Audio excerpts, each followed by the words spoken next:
the coach. You're locked into the NFL on EA Sports. On tap, we've got... Coach, thank you much. EA Sports coverage of the NFL brings us to the City of Angels, Los Angeles, California.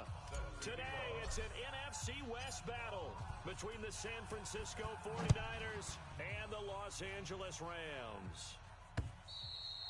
And they will not get a chance to return this one as it's through the end zone for a touchback. So out come the Rams now for their first possession. They'll be led out by their quarterback, the guy out of California, the former Cal Bear, Jared Goff. And I'll bet right now is just one thought in his mind. Win the game, yeah. Oh, yeah, without a doubt. He played pretty well. I mean, he didn't turn over the ball in terms of interceptions, right? 2 touchdown passes last week. 2 touchdown passes, but when your team doesn't win, that's just hollow. And the best quarterbacks don't care about anything but whether or not their team won. Right there. Black 20. 54 Mike. Cut. On 1st and 10, Goff. And his first pass is incomplete. Brandon Cooks, the receiver he was going after. And now it's 2nd down. Not sure what happened out there, but it looked like the timing was a little off on that throw. Well, I'm a defender, so what am I going to say? Great defense. Darn right. They did something to disrupt that time. He'll have a first down past the 40. Holding offense.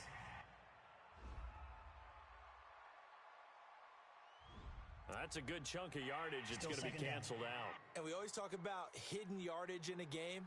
That's going to count as that because now it doesn't go on the books, but now they have to make that up again, don't they? They'll come up now on a 2nd and long after the hold. Get ready. Check safety. Here's Goff. It's a short one here, complete to the tight end. And this one will go to the 28-yard line. That's how we do it. Let's just break this down and make it pretty simple. Key to the drag route, letting the play develop, finding the hole in the defense, and giving your athlete, yes, athlete, a chance to make something happen once he has the ball in his hands. He can't hang. He's not going to get me. Throwing on 3rd, Goff. He's going to find his running back. It's complete. Tough sledding. They lose a yard there on 3rd. Not the start they envisioned. Looks like a 3 and out. And for a team that hasn't won a game in a while, that's tough. And what we have to look out for and keep an eye on is the same thing that their coaches are doing. Wanting to see if guys are going to get discouraged early and sag because of what's happened in the recent losing streak. Can they stay with it despite a tough first drive? He punted 3 times in the loss last week as he sends this one away. On the return is Pettis. It'll be a 51-yard punt that time. And the Niners will go on offense. 1st and 10. So here's the first drive now for the 49ers. And leading them, Charles, their quarterback, their field general. And what I'm looking for from him today, the things every quarterback is looking to do. Lead his team to a victory. Doesn't matter whether he's throwing it, running it, handing it off, however he has to do it, as well as exhibiting some leadership, that's what he's trying to accomplish. They'll come out throwing here on 1st down. This is caught by Williams. And he's brought down after a very nice gain. Just like that, a pickup of 20 on their first play from scrimmage. All day, just like that. Now the Georgia Southern man, it's Matt Breida. And he is tackled inside the 40, not quite to the 35. 13 yards there and a Niner first. Well, no slow start here. A couple nice chunk plays back-to-back. I love the momentum that they're showing here early because they did it both ways, right? Threw the ball on 1st down for a nice chunk of yardage. Came right back and ran the ball. Looks like they've got the defense set back on their heels. Let's see if they can keep this moving. Back-to-back good plays have them on the move on 1st down. And now on the pitch, the ball's loose. And now the Rams have got it, going the other way. And they will set up shop at their own 41-yard line. The psychology of the game never ceases to amaze me because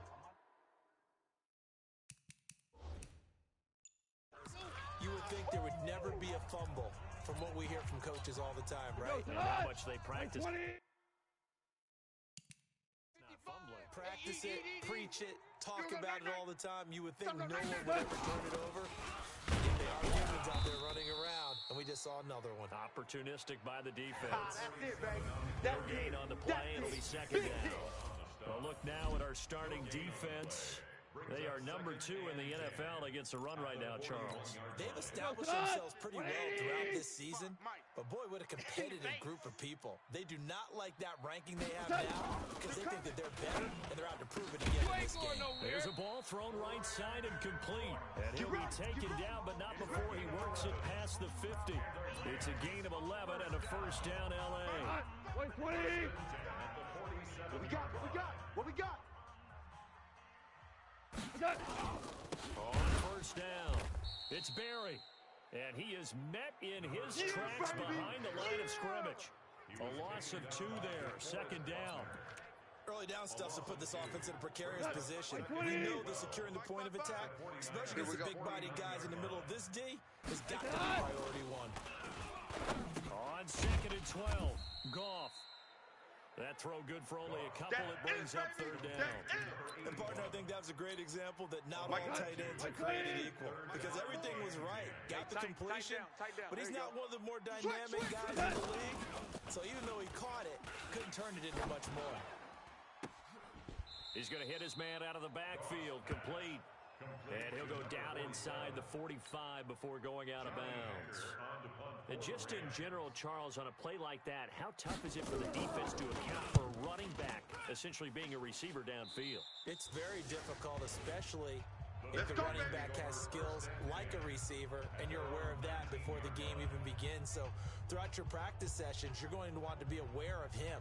Where is he lining up? What can he do? What kind of damage can he do to us downfield? And who can match up with him without weakening our overall defense? You're exactly right. It's a tough task to match up to him. 57's the mic. Bound to lose 1. They'll start on the ground with Breida. A good gain of 9 before he's brought down at the 28.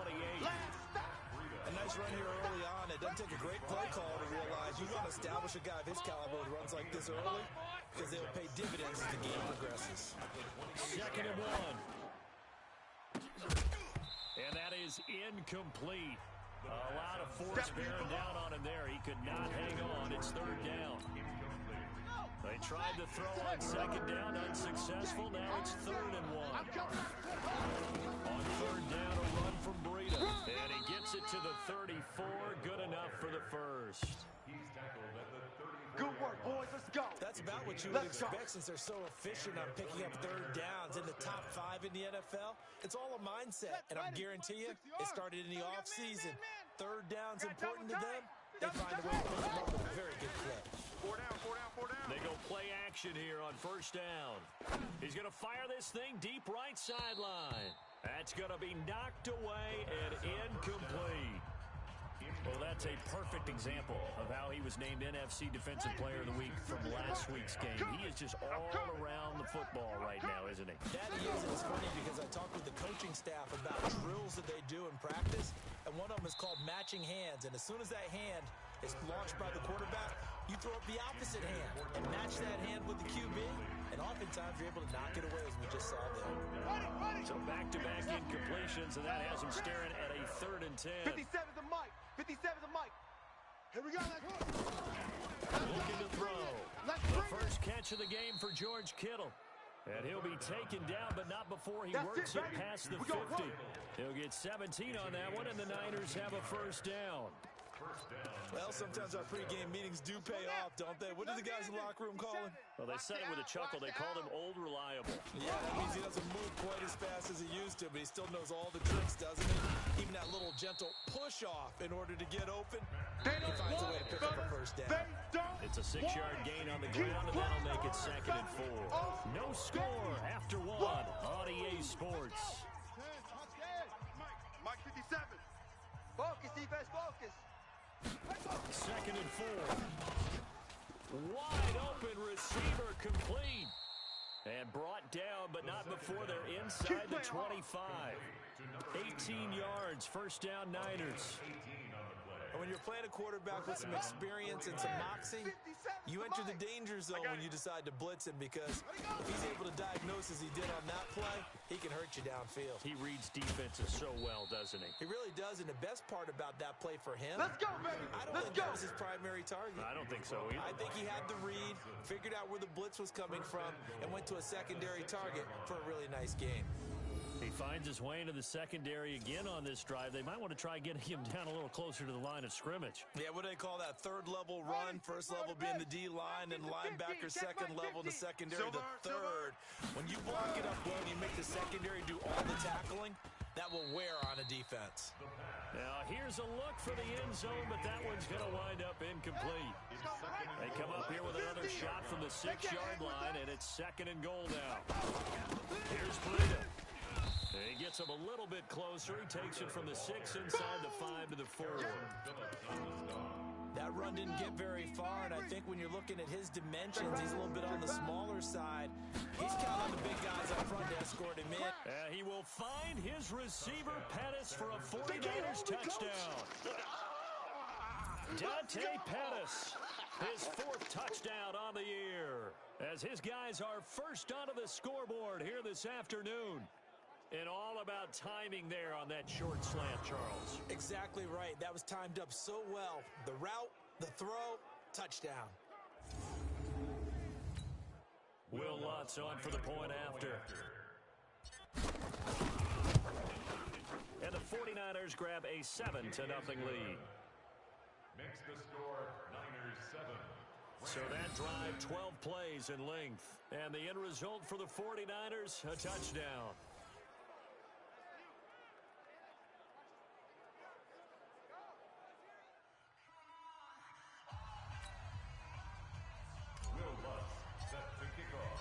After the touchdown, Lutz to kick it off. This is fielded at the goal line. And he nearly broke that for more, but as it is, they'll start this drive at about the 37-yard line. And now out on the field, here comes Los Angeles. They've had it twice. They've punted twice. Not the start they were hoping for. Not at all, and let's face it, every facility we visit, everyone talks about converting on 3rd down, how big that is. In this situation, they've had to punt it away twice, so they're furiously going over things on the sidelines. What do we need to do to pick up a 1st down and change? There he goes left side. Touchdown, L.A. A big play there. His 4th touchdown on the year, as they are now on the board here in the first half. And nothing too crazy there. A good slant, and then he just had a seam. He found a seam. And when you hit it on the run like that, and I mean the pass right to the receiver who's already in motion and moving, sometimes he just takes and runs away from everyone else. And he ran it into the end zone. And the defense, they've got to adjust there quickly. That's tough on them. That's really tough because everything was executed well. Ball was out of his hands quickly, into the hands of the receiver, and then he was gone. The 49er offense set to get this drive underway. And for them a touchdown last go-around, obviously they'll be hoping to do that again. And when you start plotting for this drive, when you start thinking to yourself, okay, what are we going to do? You don't go away from what you did before because that worked, but you have to be prepared for wrinkles and counters because you know they'll make some adjustments. One play has him up past the 40 already, and another 1st and 10. Off the play fake, he'll look to throw. Completes it to the tight end, Kittle. And taking it across midfield and inside the 45. 1st down, San Francisco. The pickup, 14 yards. Back-to-back good plays have them on the move on 1st down. On the handoff, this is Breida. He's got a 1st down and more inside the 30. 38 yards on the scamper there. 1st and goal at the 5-yard line. Boy, the offensive line there, that was a thing of beauty to watch them block. I love how you give a little appreciation for those big guys up front, and well-deserved. But how about the execution behind them? You can see the hours of practice that have gone into it. Great pocket by the running back. Quarterback puts it right in the perfect spot. Great mesh point by them. The timing. And this is caught for a touchdown. Now hold everything here. Flag in the backfield. This one might be coming back. So reverse the celebration. We'll see if they have something else in their bag of tricks. And isn't that always tough to watch when they score and you see the excitement, and then when they realize those points aren't going to count? Can they get it back together and find their way back to the end zone? A terrible spot for a holding call as they'll try again, but now from further back on 1st and goal. And he'll be brought down here at the 3-yard line. Call it a gain of 12, but of course not a first down due to the previous penalty. When you look at the geography, we're staring at this part of the field. Don't you always think of big backs carrying the football, bruisers trying to pound it in? Instead, look at a little more of a scat back type, and he's trying to make it happen. Yeah, they went with the elusive, slippery guy. Couldn't get in there, though. Now a 2nd down throw for the end zone, but it's incomplete. It's been my observation there's been a nice variety of play calling defensively. You and I often talk about an offense's ability to keep a defense off balance with what they're doing. I think the converse has been true in this game. Yeah, I think you're right. They seem to have gone off tendency quite a bit, but only the 2nd quarter, a lot of time to change things. They're able to hold them to 3 there, and that leads to a 4th and goal. They didn't get the first down, but I have to say I do like the call. I like what they were trying to do. Try and hit your receiver on the run and see if he can pick it up. And across the goal line, into the end zone, touchdown 49ers. It's their quarterback with his 2nd touchdown here in this first half. And the 49ers have now taken the lead. 4th and goal, and they just tell the leader of this offense to sneak it in there, and he got it done. Yeah, all you're trying to do is follow the wedge that's created in front of you. Center, guards, tackles. Just get low, fire out, and you get low right behind them and get it over the goal line. This fielded at the 2. And he'll take this across the 25, couple extra yards up to the 27-yard line. Here's the Los Angeles offense as they get set to take possession. And following that long touchdown pass, a one-play drive last time, see if the defense, you know they're ready. They don't want that to happen again. You would have thought they would have been ready the last time. That's what you work on all the time. Make sure that no one gets behind you. That's the cardinal sin of defense. Not giving up the long pass. They did. Let's see how they adjust. 2 minutes remaining in this first half of football. And we remind you, coming up at the half, we'll join, who, Charles? The coach. The coach, Jonathan Coachman, standing by in Orlando. He'll have stats and scores from games in progress, as well as scores from earlier today. The coach. We get slap happy up here sometimes. And now a throw on first down there, but it's incomplete. So 2nd down and 10. Once again, they'll go from the 40. Now gone. And his throw here's incomplete. Feels like they're getting caught in between here because they didn't completions on 1st and 2nd down. Now you got to worry a little bit about the clock because you prefer not to give them another shot here in the first half. But if you don't pick up the first down, guess what? You're likely going to have to. And he'll work it across midfield inside the 45. 16 yards is the pickup there and a first down for L.A.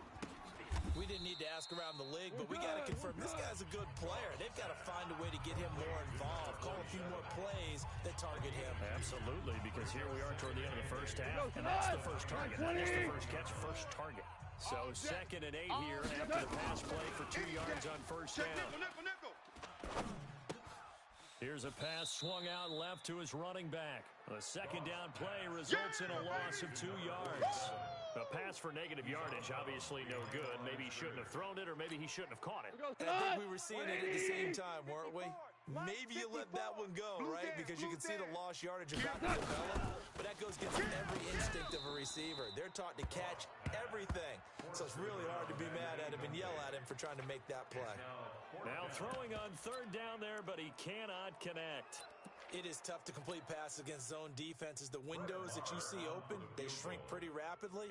How about being able to hit a moving target against a zone before the next guy can get there and make a play on the ball? Not easy for any quarterback, no matter the situation, and there the defense won the battle. Let's go. Let's do this.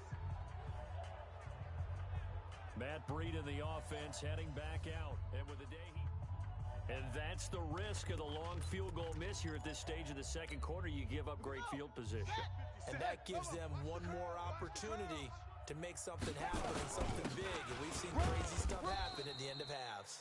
And they're going to get about 3 here out of this first down run, and that'll bring up 2nd and 7. Give them 3 on first down. It'll set up a 2nd and 7. Here's a 2nd and 7. And that going to be incomplete. A lot of contact, no call, and it's 3rd down. Even without a ton of pressure in his face, it just shows how difficult it is to pick up on his own defense. Those guys are sitting back, and they're not playing receivers as much as they're playing the eyes of the quarterback and when he delivers the ball. Oh, he's got a man wide open, complete. The 49ers now going to use the first of their timeouts as the clock will stop with 21 seconds to go here in the first half. We own them. We own them. They'll look to throw here on first down. Oh, a scrap for the football, and he's going to come down with it. Now San Francisco going to call their 2nd timeout as they'll stop it with 14 seconds to go in this first half. First down, San Francisco. We got to get the ball, D. Get the ball. On play action, they'll throw. This will be caught just inside the 10. This will be stopped about 2 yards shy of the marker. 8-yard gain, 2nd and 2. Now whistles and a timeout with 3 seconds left in the first half. So 3 seconds here remain in the half. On is the field goal unit to see about getting 3 points. From the left hash, should be a fairly easy one here. So we have reached halftime in what's a 6-point game at the break.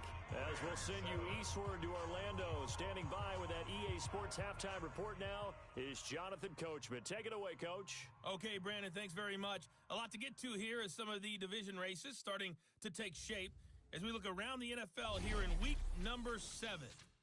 We'll get started up at Lincoln Financial Field in Philly. And just a field goal separating these two sides as they've gone to halftime. The Saints trying to finish that one off and claim victory. From there, we head over to the Windy City. Check on the Bears at home, Soldier Field. And they have the lead over the visiting Redskins at halftime. Allen Robinson, 100 yards receiving on the nose and a touchdown catch as well. Lastly, let's check on one final game for you. And they trail the visiting Colts as that one's gone to the intermission. Russell Wilson with 3 touchdown passes. Meanwhile, in our game, it's been a back-and-forth first half. Who can put it together in the second half? For the answer. It's the 49ers out in front, and they will get the football first as well as we are back and started in the second half. This is taken at his 4. And he'll be brought down at the 23, make it the 24-yard line. Here comes the 49ers offensive unit as they'll have it first to begin this third quarter. They have the lead. Now they'll be looking for some separation here as we begin the third quarter. I like the way you term that because now I think they go a little bit deeper into their playbook. They like what they did in the first half. That worked okay. But in order to get the separation that you just talked about, change things up a little bit. Change your tendencies, try and hit them a little bit more with some things they didn't see in the first half. See if they do just that. From the 24, they'll go again on 2nd and 10. They're going to snuff this play out behind the line. We have not seen that much today. The tally there, -2 yards, brings up 3rd down. And that's what this defense is going to need to do more in the second half. Good pressure that time, forces some indecision in the backfield. He's going to wind up being taken down for a nice loss. This one into the hands of Kittle, the tight end. And they're going to have this across midfield and inside the 45. They chalk that one up as a gain of 34 on 3rd down.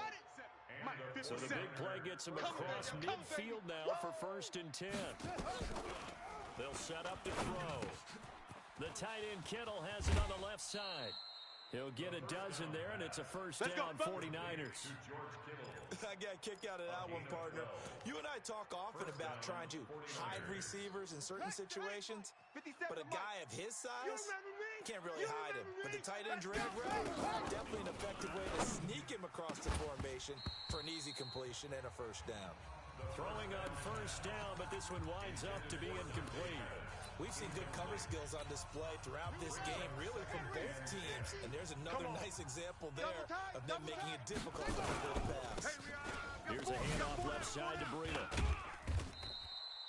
They get 6 here after the incompletion, and it'll leave them with a 3rd and 4. And there we saw one of the downsides of blitzing during a rundown, because sometimes you get out of your gaps. You don't fit the run quite as well because you're headed towards the ball carrier with abandon.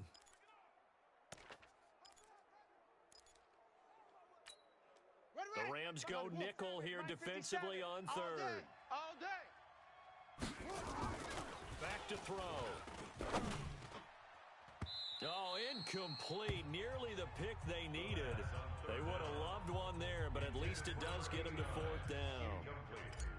They got the win last week despite not having any interceptions. Tried to come up with one there, could not. But there's a stat category called PBU, pass breakup. That's important too, and they got one. Yeah, there's no doubt about it, because at least you're there, knocking the ball away. Offense isn't possessing it, making plays downfield. And you just continue to harass the receivers, harass the quarterback, and maybe the big play does occur down the road. Now the attention turns back to the Rams offense as they get ready for their first possession of the second half. They're down in this game, a chance for the offense, though, to put something on the board, get some momentum here in half 2. Try and get things kick-started for them. And you know, at the half, they discussed how they were going to get that done. This is where scripting comes into play a lot of the time. How many plays do you script coming out of the second? Most of the time in the first half, you're scripting 12 to 16. I think in the second half, you're really scripting more like 8 to 10. Kind of a starter or an opener, whatever terminology they use. Just something to get you off to a quick start. So here's a 1st and 10 at the 38.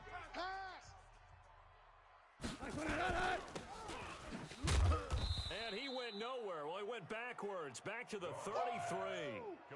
So a loss of 5, and it'll be 2nd down.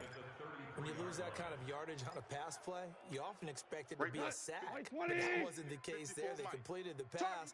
Probably would have been better off just dropping the football and making an incompletion as opposed to catching it and losing that kind of yardage. And he will find his man on the outside. There are so many things to watch for when you play defense. And reading your keys, you always hear about that, and having your eyes in the right place. Sometimes your eyes can fool you. How about that play action there? That sprang the big guy, didn't it? Able to dump it over the top to him. And he's got the 1st down before being taken down at the 46. An effective 7-yard 3rd down conversion. They're making it look easy out there. Another 1st down. So far on this drive, let me do this little bit of math here. 4 plays, 3 1st downs. That's a pretty good recipe for success. Get wide. And he was able to shed the tackle, but the reserves come in for the stop. Give him a couple on the carry there. 2nd and 8. 55's my guy, 55. Nice, sweetheart. Throwing on 2nd and 8. Gone. He gets it to Cooks. And they'll be inside the 35 now at the 34-yard line. 9 yards to pick up there, and it's a 1st down. Certainly worth noting he's now 1 catch away from 600. He's at 599 in his career. They'll run on 1st down. It's Berry. And the result here, a pickup of 8. Leaves him with 2 to go on 2nd down. 8 yards the gain on that last run. Here's 2nd and a couple. Watch one. At the 26-yard line. Goff. And that's complete to Cooks. And he coughed it up. And now this is scooped up by the 49ers. And a very good return as he'll take it all the way up to the 40-yard line. We have seen this before, and we know coaches preach about this and work on it all the time. Catch the ball. You know there's going to be some traffic somewhere. They've got to put it away and secure it as they try and get downfield. Here's a run on 1st down. They won't even get back to the line of scrimmage. He will lose a yard. 2nd and 11. Yes, Yes, indeed. That play there, that reminds me of some of the guys that I played with that have that suddenness, able to get into the backfield almost about the time the ball snapped and make a play. How about that tackle for a loss? Absolutely. He did a lot of that last week when he was named the NFC Defensive Player of the Week. One of the guys on the team would say, hey, yeah, we called him the disruptor, and that's carrying forward again. Makes sense, doesn't it? The reception good for 7. It's third down. Out of the gun now on third down. That'll be complete to Breida. And he gets it down to the 48, enough for the first. Baby, let's go! Let's go! We have played 3 quarters. We'll return with more after this. This is the NFL, and it's on EA Sports. This quarterback now perfect since the second half started. 7 of 7. It's first and 10. Now a give running left is Breida. 13 yards there and a Niner first. Get ready! Get ready! Get ready! Do my eyes deceive me, or is he getting stronger as this game moves along? Burst seems just as good here in the fourth as it was way back in the first, doesn't it? I do believe someone put a lot of time in the offseason and continues to condition during the season in order to continue to carry the ball at this rate. Now a throw to the end zone on first down, but it winds up incomplete. Here's second and 10 now from the 35. And the coach has decided to challenge this play. He has tossed down the red flag.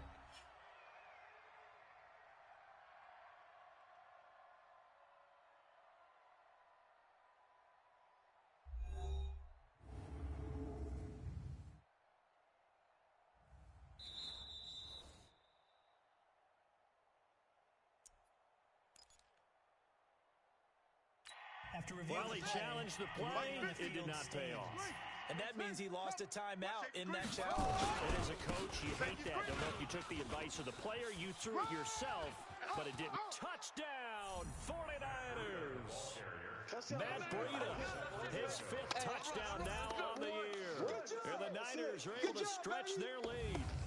Well, partner, that was another explosive run, and one thing I've learned in our time in this game, yes, the offensive line has to get a lot of credit, but for big runs to occur, the wide receivers have to block well downfield. And then you have to have a good guy carrying the ball, too, right?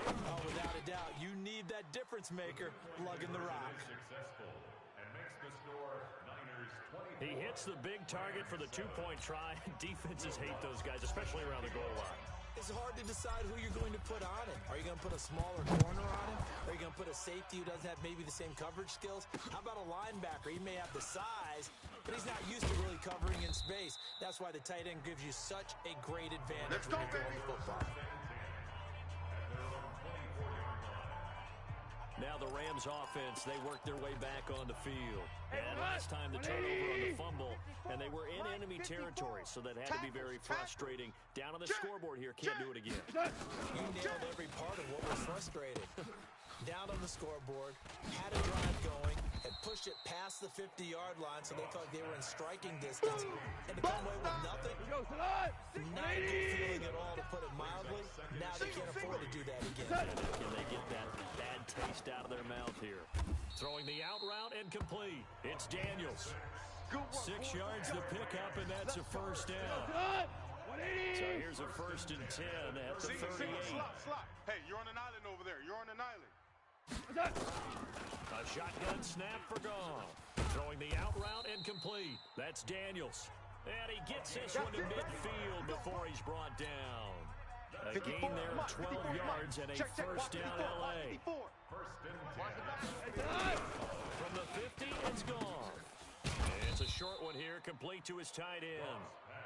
And that play will go nowhere. Losing yardage back near midfield at the 49. That pass play wound up for negative yardage, so here's second and 11. Goff now looks to throw. Nowhere to go here. He lost the football. And now this is scooped up by the 49ers.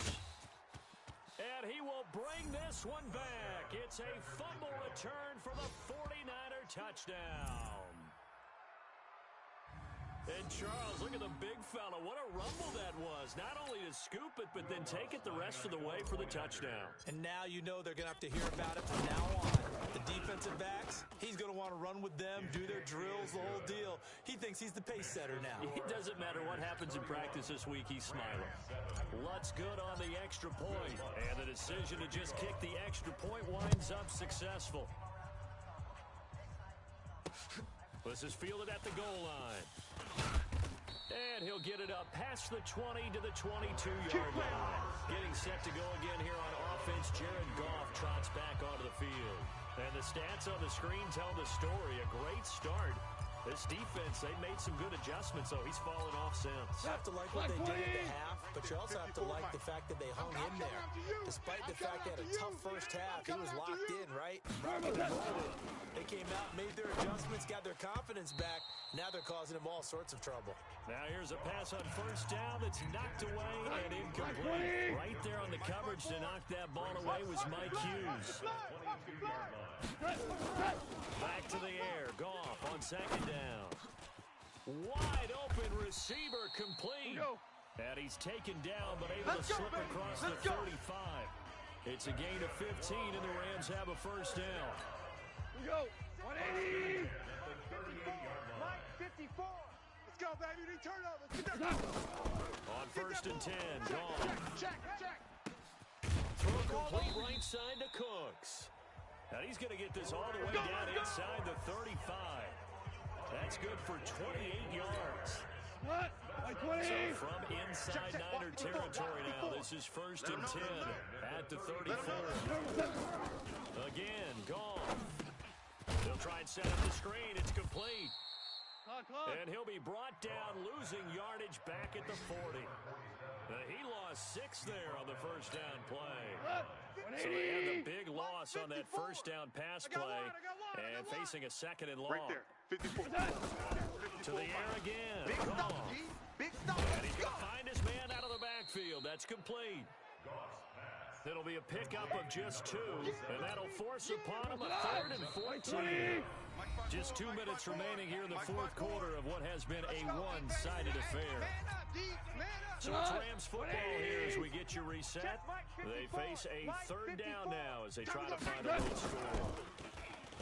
Now it's gone. And that is incomplete. Another wayward pass. You know, things started out poorly in this game, and to be frank, they just really haven't gotten much better. And all that does is embolden a secondary. They feel good about what's... Oh, they get to the football. It's blocked.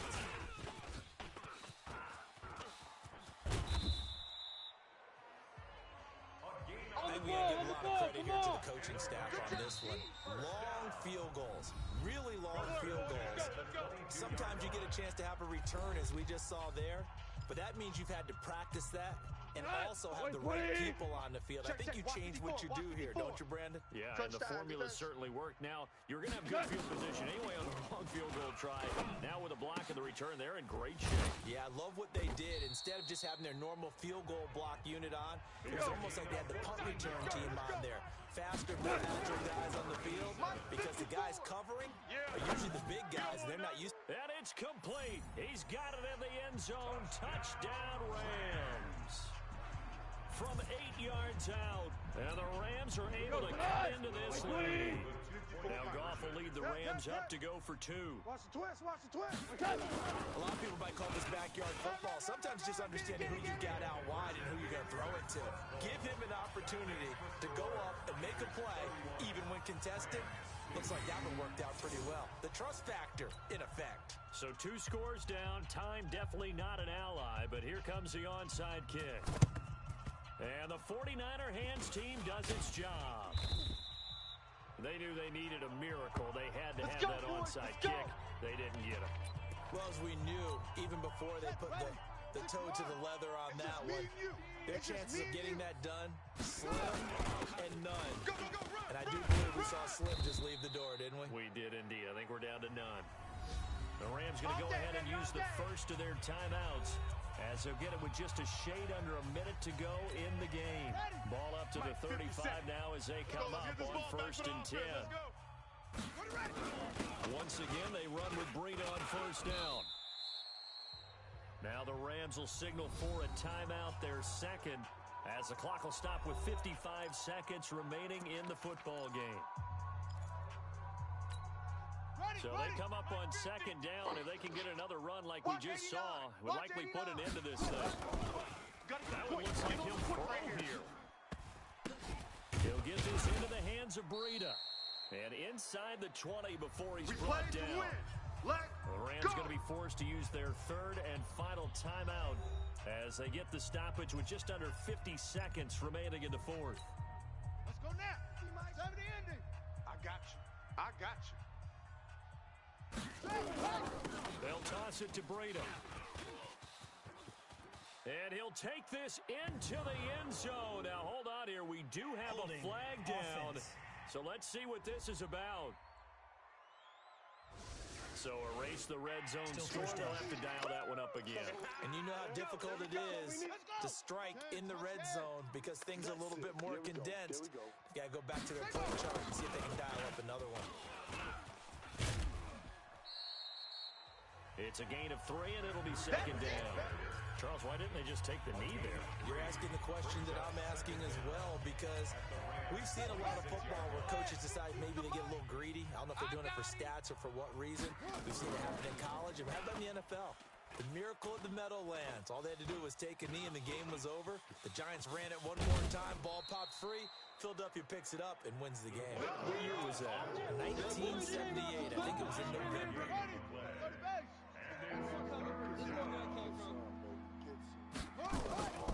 On third down, he'll drop to throw. Check down to Breida. And he is going to be stopped at the 12, short of the first down. It'll be a gain of 4, and that'll bring up fourth down. And, well, they could just run this clock out, but here is the field goal unit on fourth down. And his kick here is good. And that will make this now a 19-point advantage. So they put together a good little drive there, but ultimately stalling out in the red zone. Yeah, I know a lot of people look at it as a little bit of a negative. They didn't get 6 points out of it, right? Didn't get the touchdown.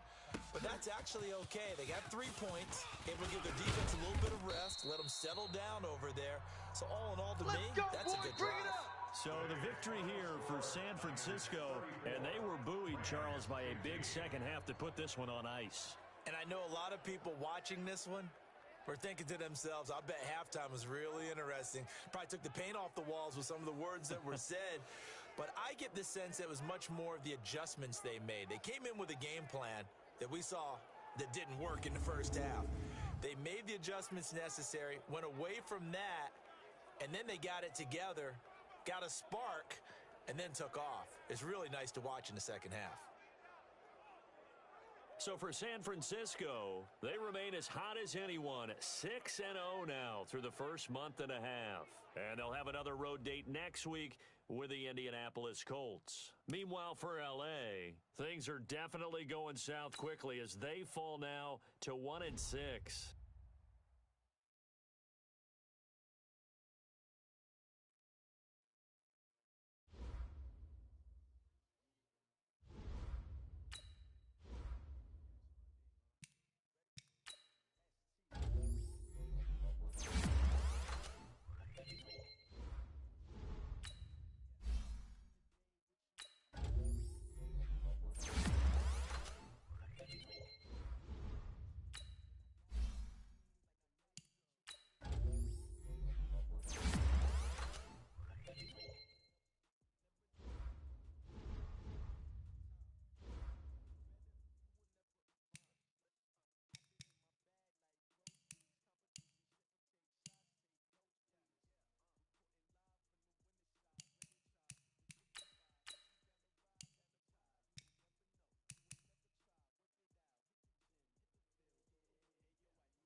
everybody. It's the coach. This is Thursday Night Football.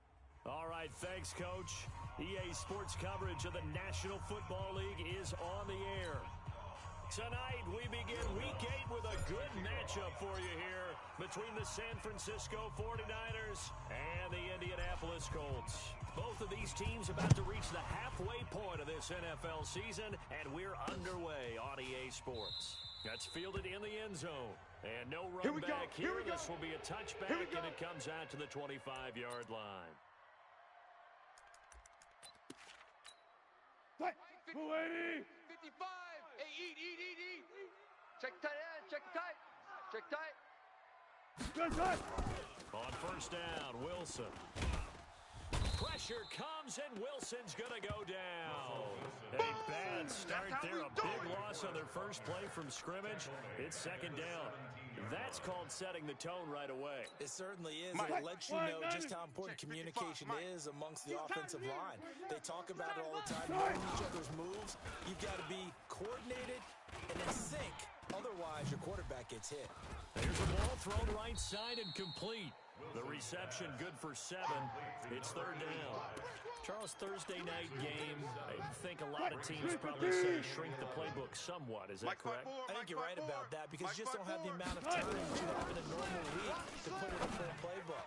So, as you said, you shrink the playbook, pick out the plays that work best for you. You know what else you're looking for? What's that? Who are the freshest guys? Coming off of the last game to play on a Thursday night, guys have a little extra pep in their step. You go to them early and often. And this is away. It's a high kick, and he got all of it. Taking it about the 16. And he'll have this past the 30 prior to going out of bounds. Nice job on the return there, 16 yards. And out will come the offense as they take over.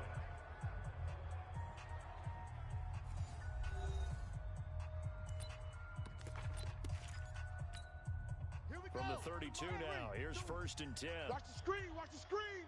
Watch the screen. Here's the first carry from Matt Breida.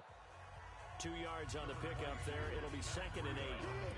They tried a quick hitter inside, but that one was swallowed up because what they're hoping, those big defensive linemen will take the bait and move laterally and open up a crease that they can run through. It didn't happen on that play. Now this one over the middle into the hands of his tight end, complete. And he'll be stopped right at midfield. It'll go as a first down for San Francisco on a pickup of 16. On first down, here's Breida. Just a yard on the first down carry, so it's second and 9.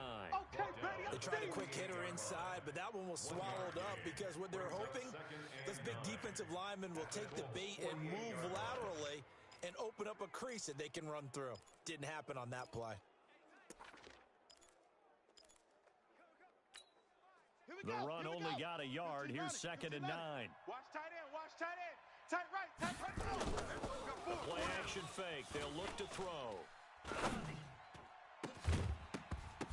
Incomplete, but a penalty flag is down in the backfield. Holding. Let's get the call.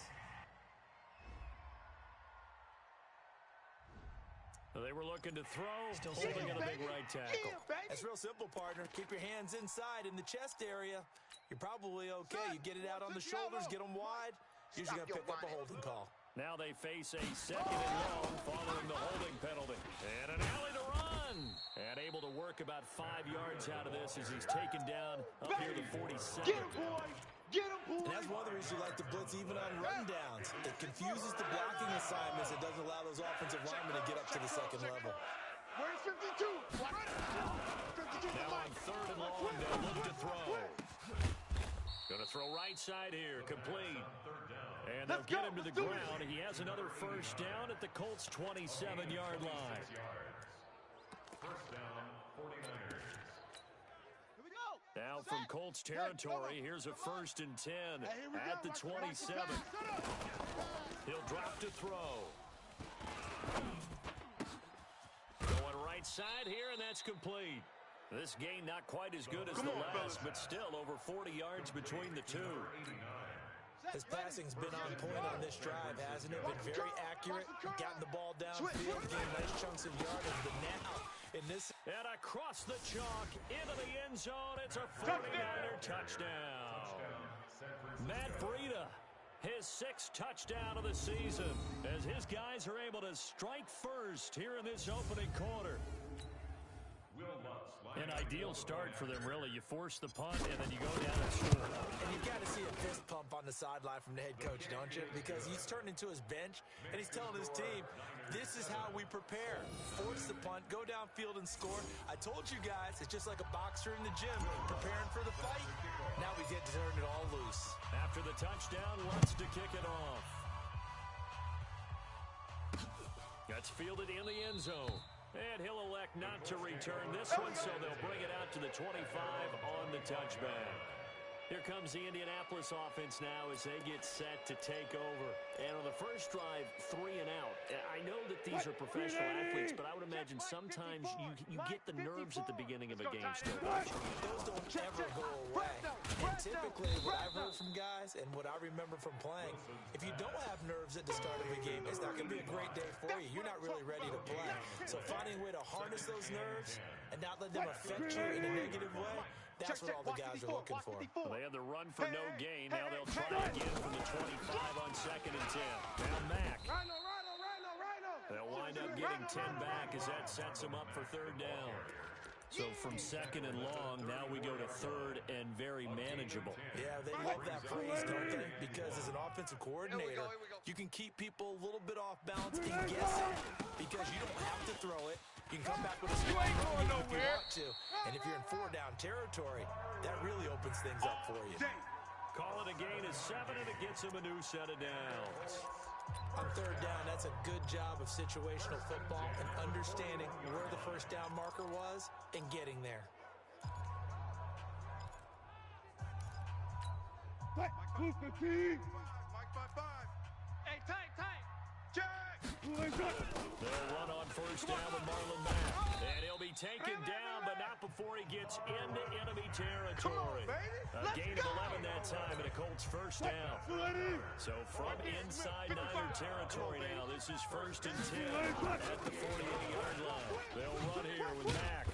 And he's going to be met at the line of scrimmage and taken down. Tackle made there by the UCF man, Mike Hughes. Looked like he was trying to bounce it outside, but no success. Yeah, sometimes you got to just figure out where you're going to go, and sometimes you just have to take it to another spot. In trying to get it outside, the defensive pursuit was there and just ran him down. Complete out to Samuel on the quick throw. That throw good for only a couple. It brings up 3rd down. After 1, 7-0 on EA Sports. He's coming, double up. Off the play fake, here's Wilson. And here is a leaping catch. He pulled it in. And this will move the chains again as the tackle's going to be made at the 49ers 33. So they'll come up 1st and 10 now from the 33. Get that quarterback, D-line. D-line, get that quarterback. Wilson looking middle, and it's incomplete. Curtis Samuel, the one he was looking for. And that'll bring up 2nd down. All right, that one fell incomplete there, but the best quarterbacks, they'll miss on 40% of their throws somewhere in that neighborhood, similar to a great hitter in baseball who's going to fail 7 out of 10 times and still have a great year. In this case, you want perfection, but way better that it hits the ground instead of going to an opposite color jersey. Another throw on 2nd down, and this one incomplete as well. This offense was on the move. Now 2 straight incompletions have them looking at 3rd and 10. Wilson will throw again. Man open, that's complete to Dalton Schultz. And his bid for the 1st down coming up short as he's tackled at the 25. It'll be a gain of 8, but it'll also lead to a 4th down. One of the money routes for any offense, the drag route. So tough to defend because the receiver can stop at any point and make himself available to the quarterback and get a completion. But I love the communication we saw there. All the defenders pointing out the receiver, where he was going, and then they're able to rally to the ball after the catch and stop him short of a 1st down. This is fielded at the goal line. And not a bad return here. He gets it out to the 25-yard line. Matt Breida in the offense heading back out. And he's sure looking like a lock for a 1,000-yard season. Don't know if he's going to get it in this game, but he'd probably like to just to get past that point. Yeah, and if he doesn't, as you noted, there's still time, still opportunity. There's still more games to be played. So it's not a lot, but barring injury, it certainly looks like he's going to get there. And what an accomplishment that is. Anytime you get over 1,000 yards, you're celebrated in the NFL. It's been quite a season. Still a couple chapters left in that book, though. Here's 2nd and 8. There's the Washington Husky. It's Dante Pettis. He'll be stopped at the 35, but not before he picks up 7 yards. And for the Colts, an extra defensive back in there now on 3rd down. Right here, right. He'll look to throw. He's got his man on the crossing route. And he's taken down at the 43, but not before picking up the first. And there they went crossing route against the zone defense. What do you think of that? Takes real coordination between the passer and the receiver because you've got to read those zones and where the open spots are and be on the same page with the guy throwing the football. Because sometimes you're throwing it in front of the zone. Sometimes you're throwing it between the zones. Sometimes the receiver's going to just kind of find a spot and what we call sit down and present himself to the quarterback and throw it there. It's a tough read, but when they're in sync, it's really effective. Joker. Now a give to Breida. 2 yards on the carry there. It'll be 2nd down. Well, they had that one sniffed out. Excellent run blitz. Stop that one for a short gain. What makes a good run blitz a good run blitz? The ability to stay on task, to follow up your assignment, go to the gap you're supposed to cover, and not be deterred by anything else. Another 2-yard gain there, but they'll need to do better this time. It's 3rd and 6. 2 yards on the first down carry, and then followed up by 2 yards on the second down carry. Well, that's definitely not going to be enough to get the job done. Wasn't the expression 3 yards in a cloud of dust? Now they're going to need 6 on 3rd down to keep the drive going. So 3rd down now. They need the 27-yard line for a first. Now back to throw. He wants it all for the end zone. And that'll wind up incomplete. Bold play call there. Now it's 4th down. You've always been very good about checking my math. Am I correct? That's the first time that it's been incomplete when you're throwing it to him? Yes, he caught every other ball coming his way. So they feel like they've got something really good going there, and they're going to continue to go there until the defense makes an adjustment and takes it away. Well, they finally made an adjustment there. We'll see if they can build on that stop. These kickers now, it used to be that a 50-plus yarder was cause for celebration. Now, seemingly automatic. Yeah, isn't it funny when we prepare for a game, when you look at the backgrounds of these kickers, it's interesting, isn't it, to find out they were all-state quarterbacks, receivers, defensive backs, all-state wrestlers, right? Baseball players. We're finding athletes all along, and now they're just specialists putting it through the posts. They go play action here on 1st down. And they will finally get to him, but a great return has set him up 1st and goal at the 5.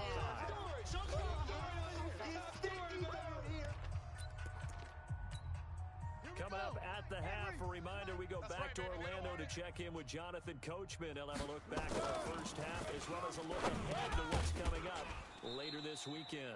Throwing to start the drive, but that one incomplete. Once you get into the red zone and the safeties have less ground to cover, you better be quick with your delivery. Not much space to get a ball in there. And when that field shrinks with those safeties, it's almost like there's a couple extra defenders out there, right? It certainly is. They end up taking up extra space just because there's not enough space for receivers to run through. The Colts are going to get him. Down he goes. The linebacker, Darius Leonard, applied the heat. Second goal, last thing you need to do is get pushed backwards to take a sack. But he couldn't find anywhere to go with the football. Had to eat it and ended up on the ground. And now because of the sack, it's 3rd and goal from the 14. They'll set up to throw. And it's caught. And he will be very close to a first down, but I see the closed fist of the referee, and that means 4th down.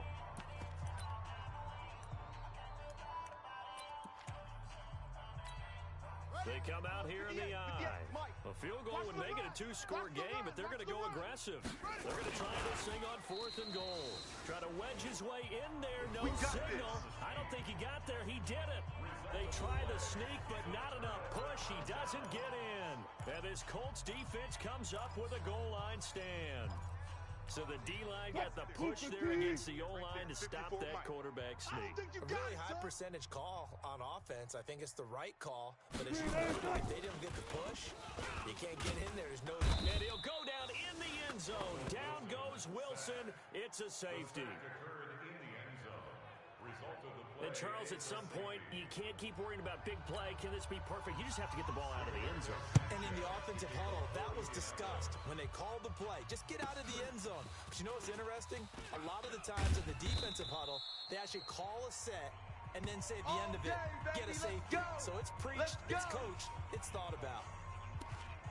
The San Francisco offense getting their last-minute instructions before they take over here. Still more than a minute to go, so there is time if they want to mount something here. Not only time, but they have 3 timeouts at their disposal as well, so that changes everything that you're doing here. Without those timeouts, you can only work the sidelines, hoping to get out of bounds. Here, the middle of the field's still available because you can call timeout and regroup.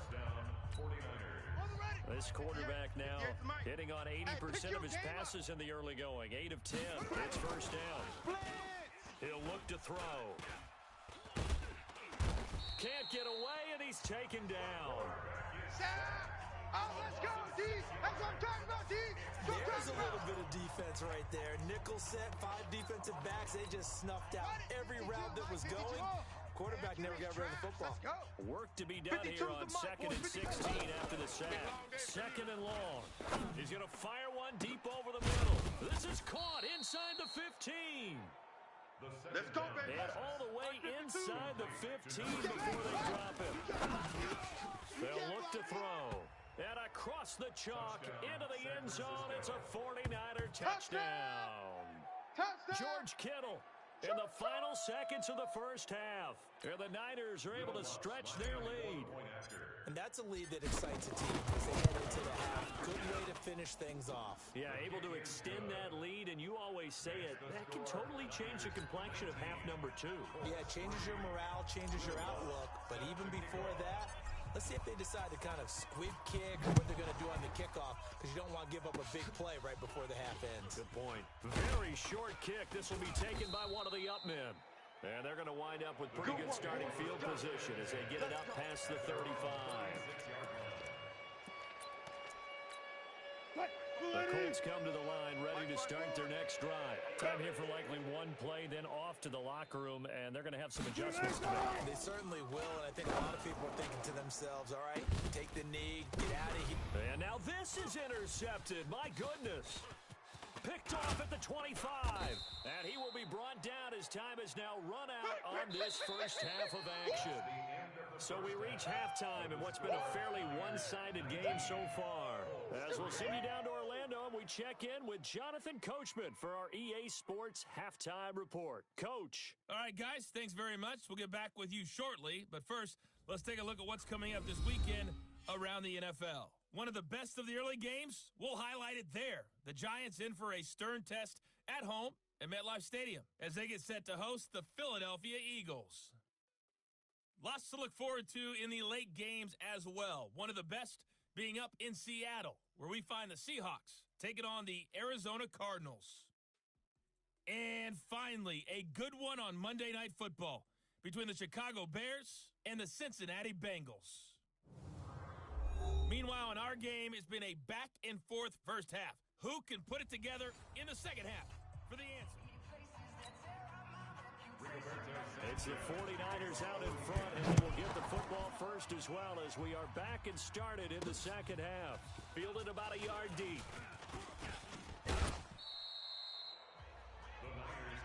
That's it, baby. We're going to work. Out comes his field general once more, leading his offense back onto the field. And they must have seen something leading up to this one that said, hey, we're going to be able to go deep because they've gone deep with a lot of success. And pick your phrase, pick your code words, your buzzwords, whatever, vertical stretch, deep passes, go routes, right? What's that route you love? What's that route you love? Four verts.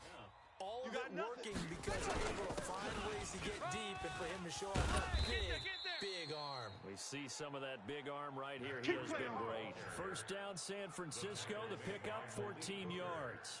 Sometimes it's hard to believe, but there are times this game is about patience, isn't it? Has had the game he expected, but that run there, that may get him going. I was just going to say, maybe that gives him a little juice, because you're right, he struggled, especially in that first half. Yeah, and I know the great ones always think to themselves, just hang in there. I'm just one big carry away from busting this open. That's a good start for him. And now a throw on first down there, but it's incomplete. Ball on the 42 as they come up 2nd and 10. Now a toss play, it's Breida. And he'll be taken down just shy of midfield. Now after the running play, we've got a man down on the field. Well, he gets attended to. We'll step aside.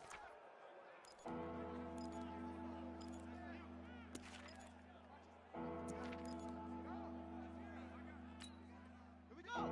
Set. Hey, come on. The mic. Get in the weight room. Get in the weight room. They'll go to the air here on 3rd and 2. And that will be incomplete. The pass on 3rd down. You can tell they were hoping for a flag there offensively. Several on the sideline motioning. Hey, why not a penalty? Why not a penalty? What did you see? Yeah, I think you've got to let them play, and the officials are instructed. If there's contact coming from both sides, no flag. Let them fight it out. And forces 4th down. He gets us away. It's a good one. Drawing toward the sidelines. And that'll hit in the end zone. Next too much leg there. That'll be a touchback. Here's the Colts now as they get ready for their first possession on offense of the second half. They trail offense. First time to touch the ball in quarter 3, and we'll see what they can do. And I can't wait to see what they have planned, because some teams script to start a half. Other teams just go, okay, these are the sequence of plays we want to run. These things worked well for us. And sometimes they throw in that big chunk play right away. Shocker. Try and get after them early and try and create a big play to give themselves some See what they have up their sleeve. And he'll get only a couple up to the 22.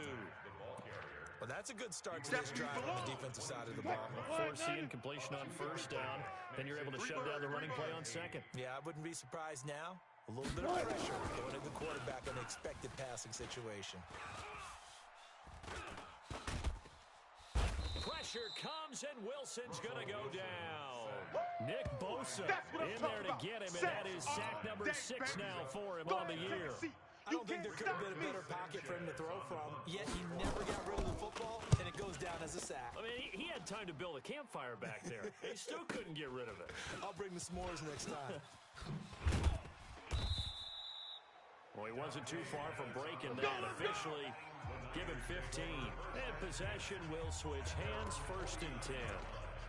So here are the Niners to take over on offense.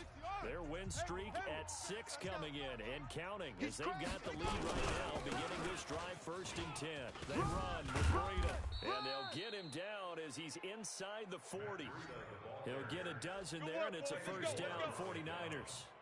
Now, this is an example of breaking down a defense, because on a lot of these runs, he's getting past the point of attack, and guess what he's doing? Forcing the secondary guys to have to make a lot of tackles. Back to throw. Throwing right, and that's complete. And he's going to get this inside the 30. The Niners have the first down on a gain of 11. And a good quarterback facing zone coverage. If he has just a little bit of time to survey the scene, that's what's going to happen. No doubt about it. If there's no pressure, he's going to continue to pick them apart, because he'll have all that time to find someone open downfield. You can only cover for so long. So maybe they want to go to a zone blitz scheme, get a little bit more pressure. Remember when Carolina did that against Denver? They lost the game ultimately. They took the defensive end out, and he ended up with an interception in that game in Super Bowl 50. Maybe some sort of scheme like that to try and get more pressure at the passer. That's good for 21 yards and a first down. That was excellent from start to finish, from the blocking to the running, just well executed. And now let's look ahead, because after that, how about a little play action, maybe a little bootleg, and get the quarterback out on the corner and give him a little run-pass option. And they're right down here looking for 6. You can't block me. You can't block me. They'll drop to throw.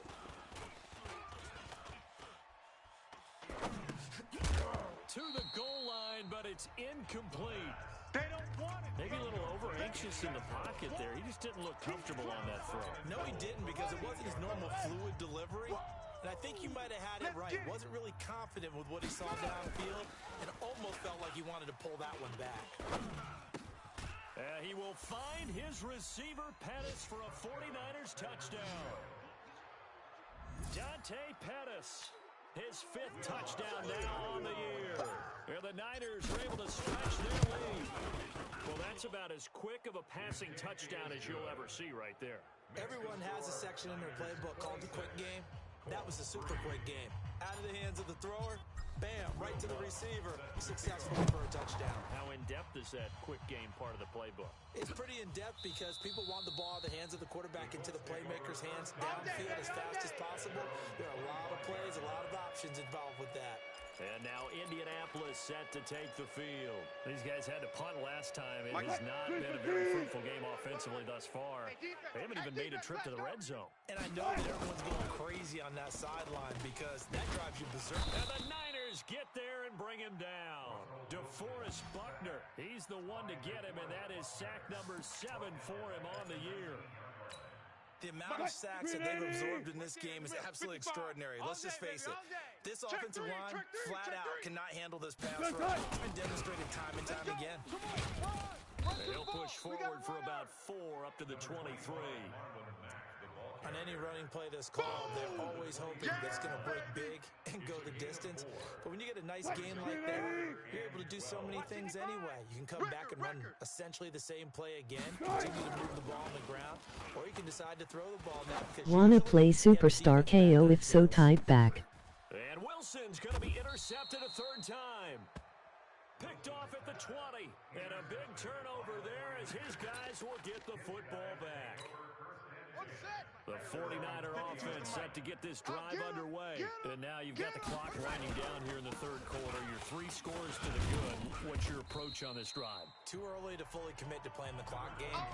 Yet at the same time, you're also not going pell-mell like you would in 2-minute offense. This is what NFL offenses call 4-minute football. Take the clock out of the game a little bit, wind it down, but at the same time, keep advancing the ball down the field. Now a nice throw here, right side. He hauls it in. And they get him down, but not before he takes it across the 40-yard line.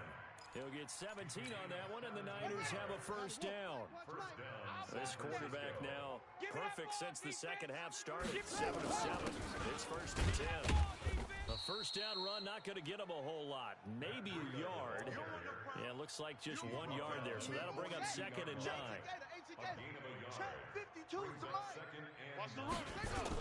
They stay on the ground. Again, it's Breida. And very little daylight there. He'll get a couple up to the 44. The tackle made at the 44-yard line. Back now in Indianapolis. A lot of folks starting to make their way to the parking lot. Their guys trail big here to begin quarter number 4. Maybe after this game. The Niners on 3rd down. 2 for 5 to this point. This is 3rd and 7. Gonna give this time to the tailback. And taking it across midfield and inside the 45. 13 yards there and a Niner 1st. He's still rumbling, isn't he? Still looking fresh in this one despite the heavy workload. But you and I both know, well-conditioned, and he did tell us that he thrives on being at his peak late in ball games.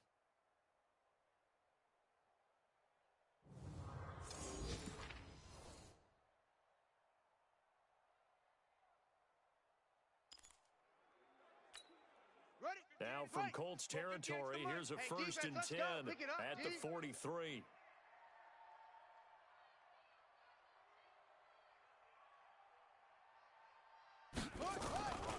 Back to throw here. This one into the hands of Kittle, the tight end. And he's going to get this inside the 30. 13 yards there and a Niner 1st.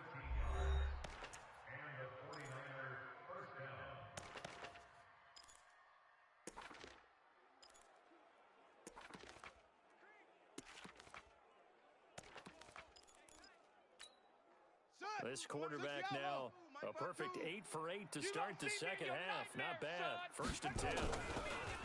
looking to throw. Pressure comes, and down he goes. Darius Leonard able to drop him that time for his second sack of the evening. And plays like that really hurt play calling. They had a really nice gain on the previous play, but gave about half the yardage back on the sack. Excellent pressure up front. Nowhere to go with the football. Down he goes. And the pressure gets to him again. Trey Hendrickson in there to drop him. I said type back Beckius, I couldn't hear you. Now leads to a 3rd and long. Another Texas start to have a good drive. Quite like a big loss on a sack, does it? Now they're looking at a 3rd and long, and suddenly the momentum shifted to the other side of the football. And old Mo is a very, very fickle man.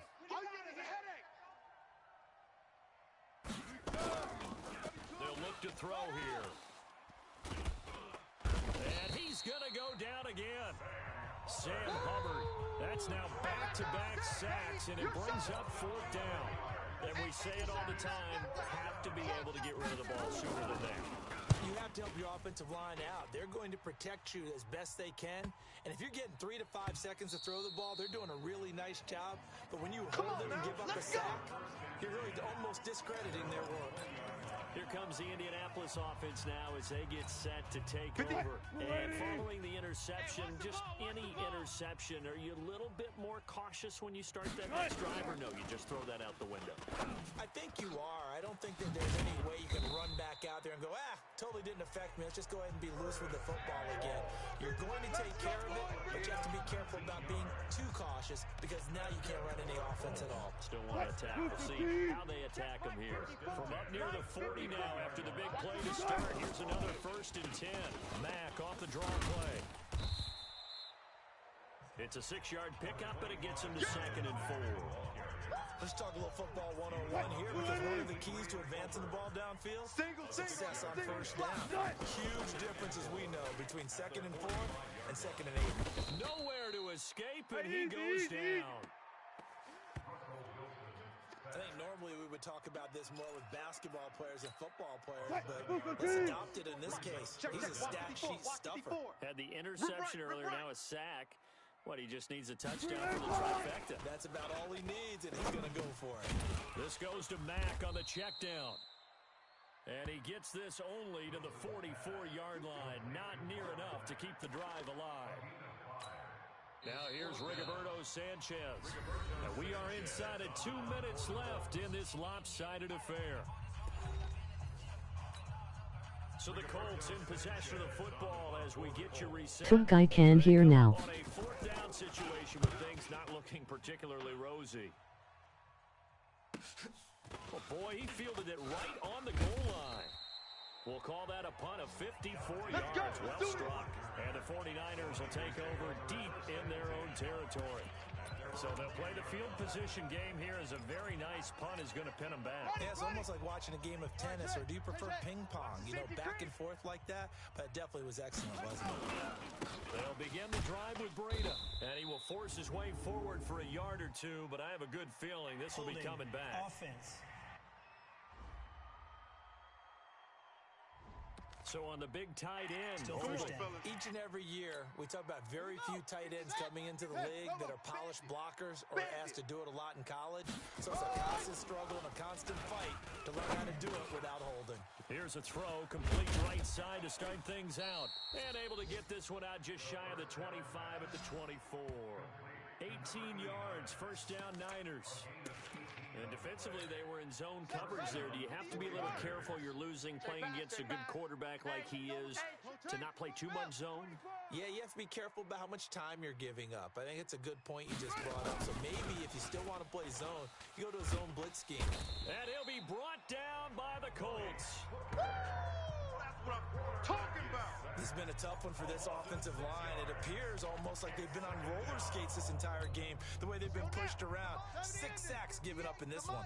Pass protection has been a problem all night long as they come up facing 2nd and a bundle. Finding room at the 30. A big play there for the Niners. 45 yards on the ground. Well, we're beyond the tone setting right now. This guy's been the bell cow all day, and they'll continue to rely on him to move the chains, drain the clock, and lead his team. So how about that for a chain mover? They're all the way down inside the 40 now for 1st and 10. That one looks like he'll throw here. This will be caught inside the 10. The 49ers now going to use the first of their timeouts. It's just their first. They've got 2 more to use here in the final stages.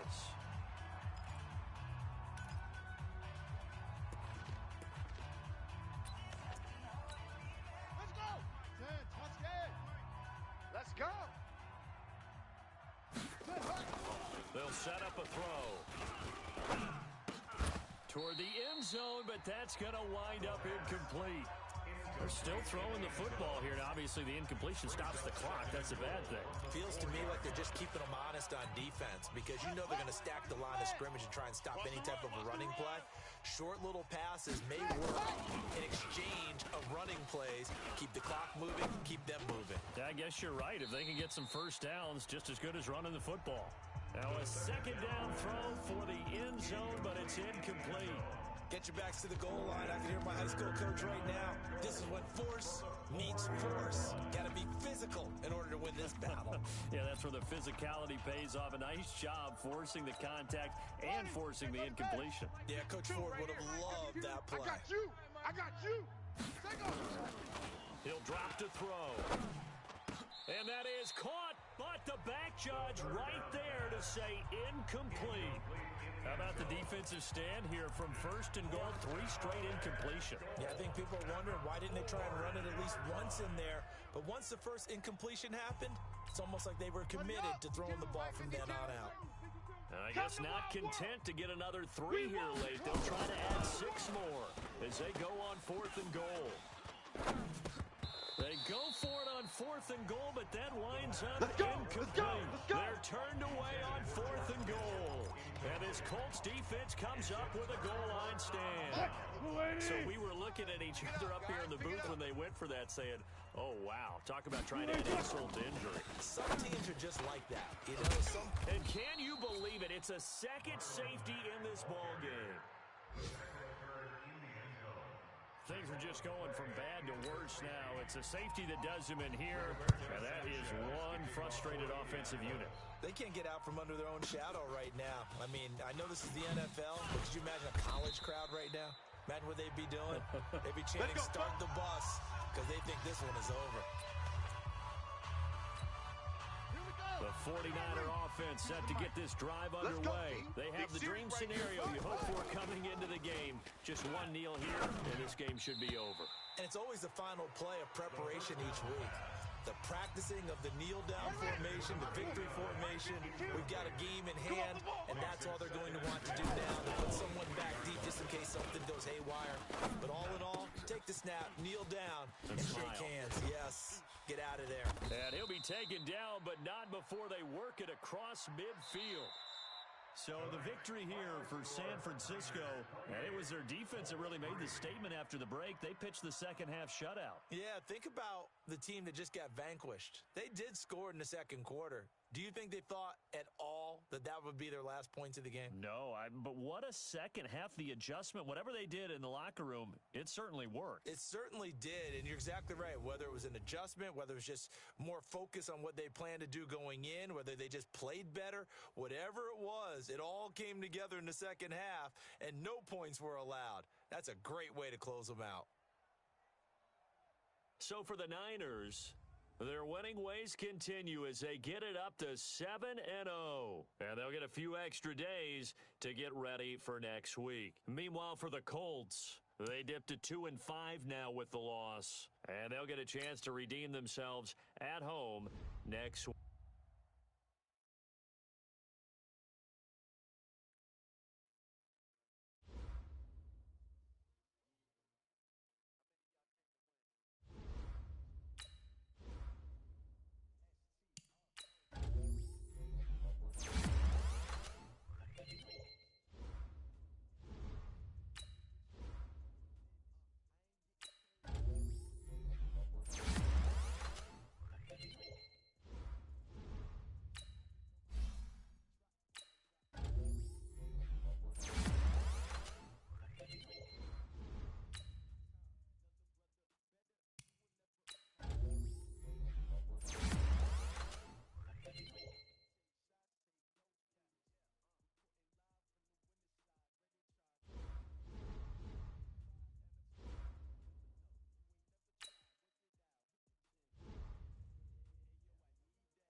All right, Coach. EA Sports coverage of the NFL brings us to the so-called Silicon Valley and Levi's Stadium in Santa Clara.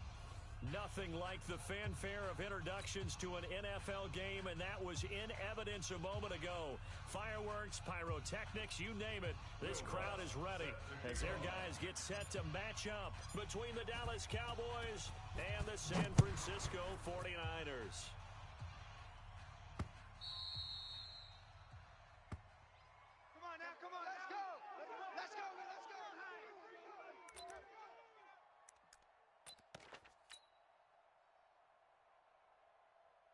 Okay, ready? 55 to Mike.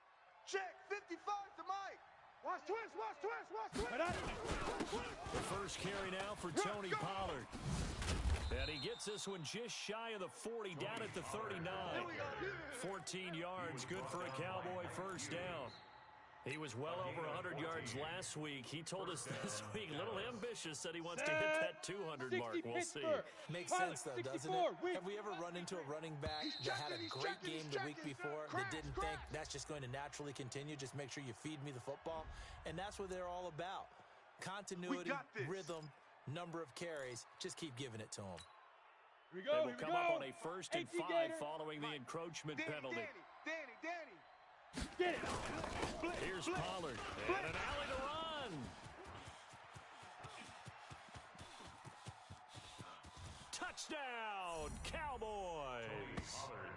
Tony Pollard with a lucky number 13 touchdowns now on the year, as his guys are able to strike first here in this opening quarter.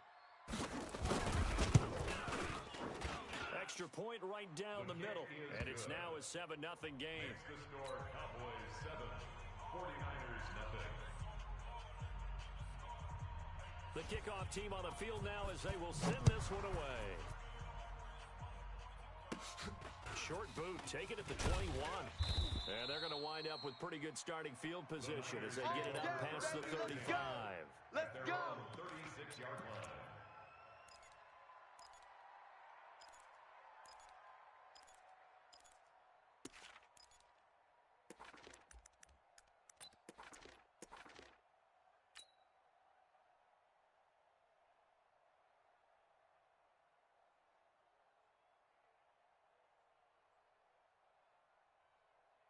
So from the 36 now, 1st and 10. 3 buzz. On play action, no throw. The first catch of the game for George Kittle. And he'll have it past midfield almost to the 40 before being taken down. Call that a very strong gain of 24. And a 49er first down. 1st and 10 at the 41-yard line.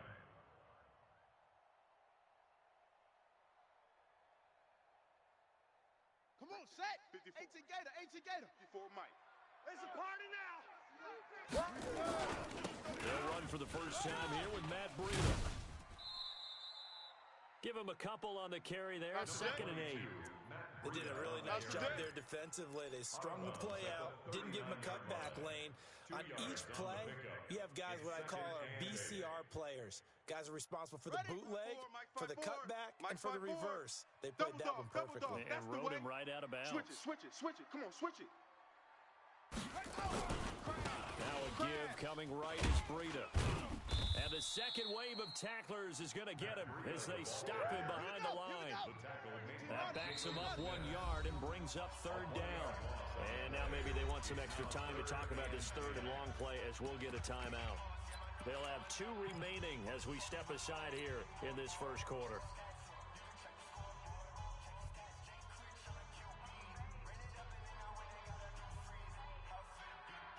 So now 3rd and 10, a big play to start the drive, but nothing since. Watch the run. Hey, they're running it. Hot 7. They're going to look to throw. Open man is Pettis. It's complete.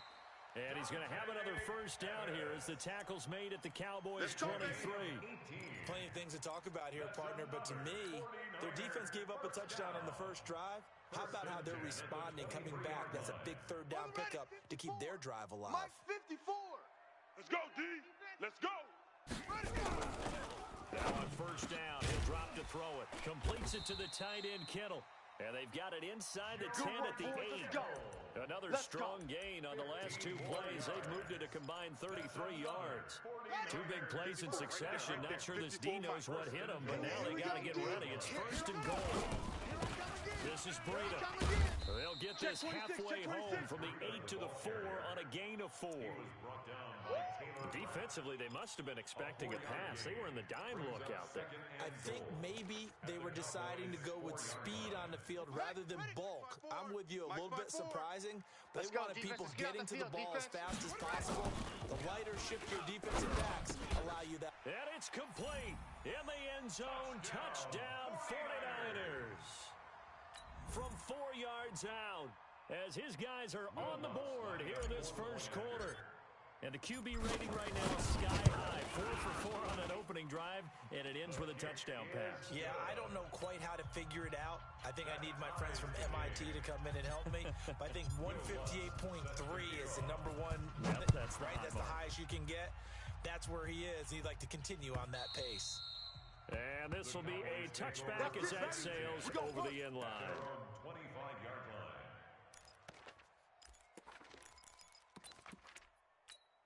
On the ready. About set for this next drive by the Cowboys offense.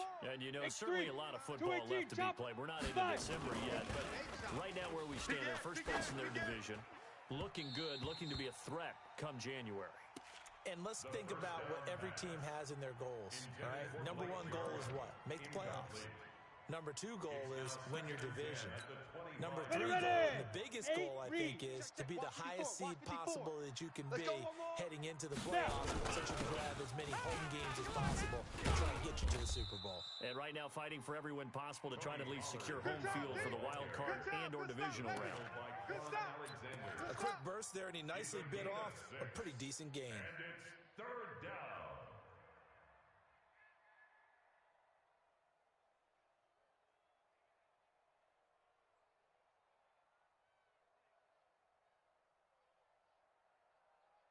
Ready. And it looks like we've got a dime set here defensively. 6 DBs in the game. You better bring it. Clean grip. Clean grip. Cooper's got it. And they bring him to the ground just shy of midfield. Keep playing hard. 19 yards that time for number 19. Those are the kinds of plays right there that show you why he's the number 3 man in the NFL in terms of receiving yards. Also tells you there's a full combination of what he's got going in his game. You name it, from route running to catching the football. That's why he's able to produce those types of numbers. And he'll go down, but not before getting this inside the 30. A well-executed 22-yard gain. 22 yards. And a Cowboy first down. Here we go. 60 yards. Get that quarterback at all costs. Hit it. They'll go with Pollard here on first down. He'll get a nice chunk there on the first down run, and it's 2nd and 4. Well, they're making an effort to get the ground game going tonight. So far, it's working. I like what we're seeing from the offensive line. They seem to have the leverage going, and they're controlling things and reestablishing the line of scrimmage, moving that defensive front backwards. But also like what the punter's giving us, too. It appears that he's been waiting all day long to get out here and take off. And they've got it inside the 10 at the 8. Sets him up nicely. 1st and goal. It was a pickup of 14. Set, ready. 70. Indy. I'm trying to collect. Shoot. On the draw, it's Pollard. And that'll hurt the average a bit as this time they're able to get him behind the line. A loss of a full 3 yards, and now it's 2nd down. At the 11-yard line. Ready, So they get pushed back to the 11, and here's 2nd and goal. Orbit. Mike 55. Mike 55. Go. 2nd and 11. Let's go. We got this. We got this. And that is caught. Touchdown, Cowboys. An 11-yard touchdown. And the Cowboys have taken the lead. All the receivers in the league are plenty good enough. Otherwise, they wouldn't make it in the NFL. But the ones that go to the Pro Bowl, they have refined route running ability. Extra point safely through. And that makes the score 14-7. Out is the kickoff unit as they run up and send this one away. This will be fielded at the 6. And he'll take this one near the 25, call it the 26-yard line. First and 10 at their own 26-yard line.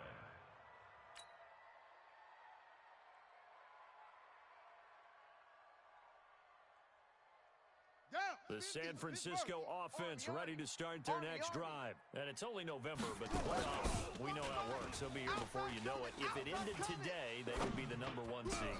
And that's a great spot to be in, but I love the phrase, if it ended today. And I guarantee you, that's what they've discussed in their locker room, in their meeting rooms.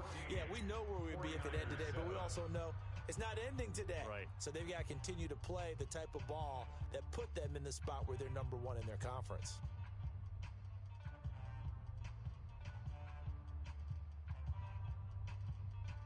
One play has him up past the 40 already, and another first and 10. Watch tight end.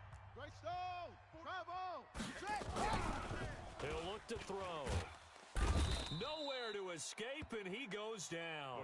DeMarcus Lawrence. Make that now 8 sacks for him on the season. Well, the pass rush has been a real strength of late. They know how to get after the quarterback. Absolutely. 4 sacks last week. That's their first one here. Anything in particular you've seen from them or on film? I think that they're winning athletically up front, winning those one-on-one battles. Also, when the offensive line wants to keep everyone in and mass protect, they know how to scheme their way back to the quarterback as well. And he's going to take it in. Touchdown, San Francisco. George Kittle, his 3rd touchdown now on the year.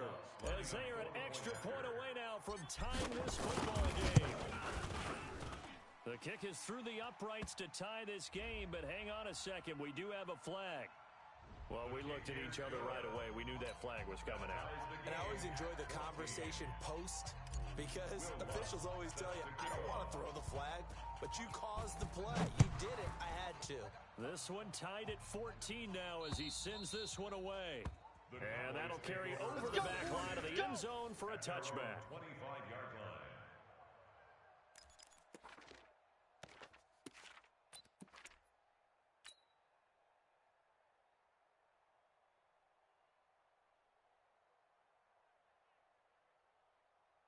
Ready up. About set for this next drive by the Cowboys offense. And right now they're saying, hey, let's keep this going. 2 drives, 2 touchdowns. Yeah, can't ask for a better start than that, can you? I mean, this is the way you practice it. This is the way you rehearse it.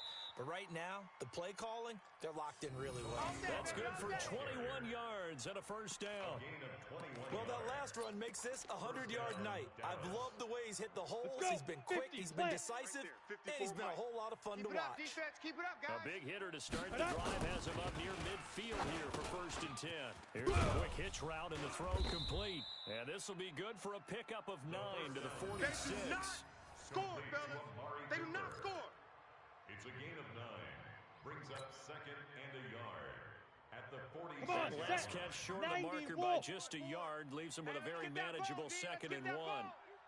Get it. On 2nd down, it's Pollard. And maybe a measure of revenge there. He's had his way in this one, but this time they get him behind the line. It'll wind up being a loss of 2. And that's going to bring up a 3rd down. 3rd down.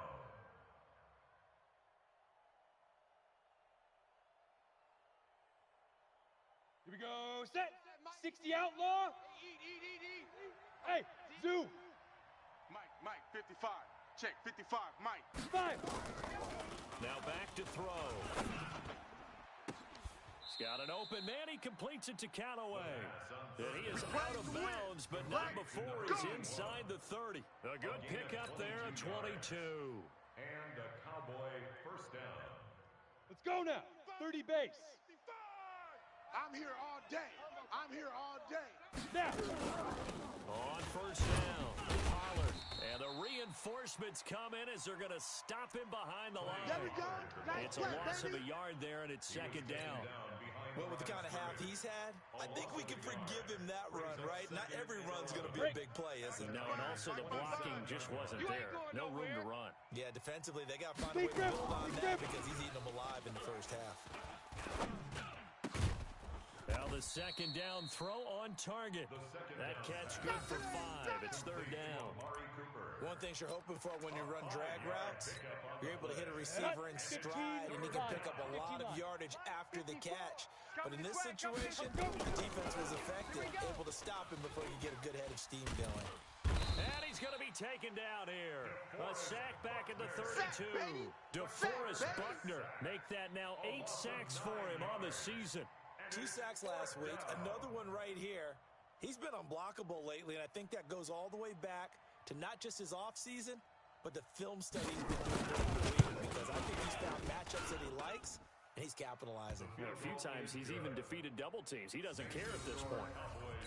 So as it turns out, that sack doesn't wind up costing them, Charles. They at least get points, get 3 of them. Yeah, that's where your kicker can really come to your rescue, because you know after the sack there was a little consternation there. Are we out of field goal range? Are we going to be able to get 3? In this case, he stepped right up and gave them exactly what they needed. The Niners take over. Let's go, boys. Bring it up. At their own 25-yard line.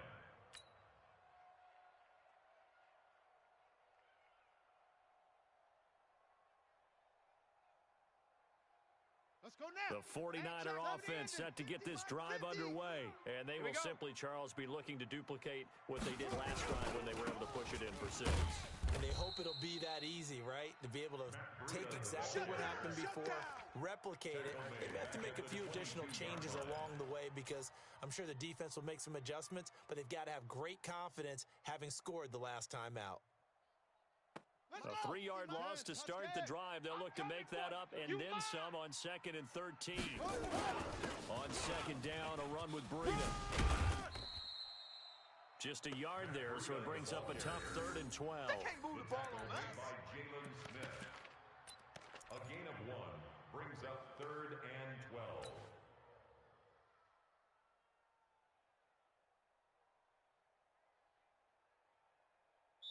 And we've hit the 2-minute mark in this first half of action. They're not ready for this. They still playing soccer. Y'all playing the wrong football.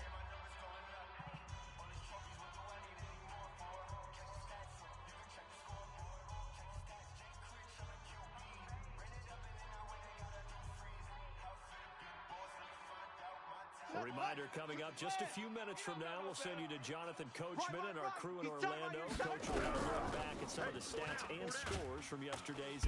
Nowhere to escape, and he goes down. DeMarcus Lawrence in there to get him, and on the season now, that is 9 sacks for him. The competition comes up in so many different ways, and right now, this unit, their competition is who's going to get to the quarterback the most times. How about 5 sacks last week? We just saw their first one of this game. Now it's Crowder. A 46-yard punt, 4-yard return. And the Cowboys will take over the football with a 1st and 10. At their own 41-yard line.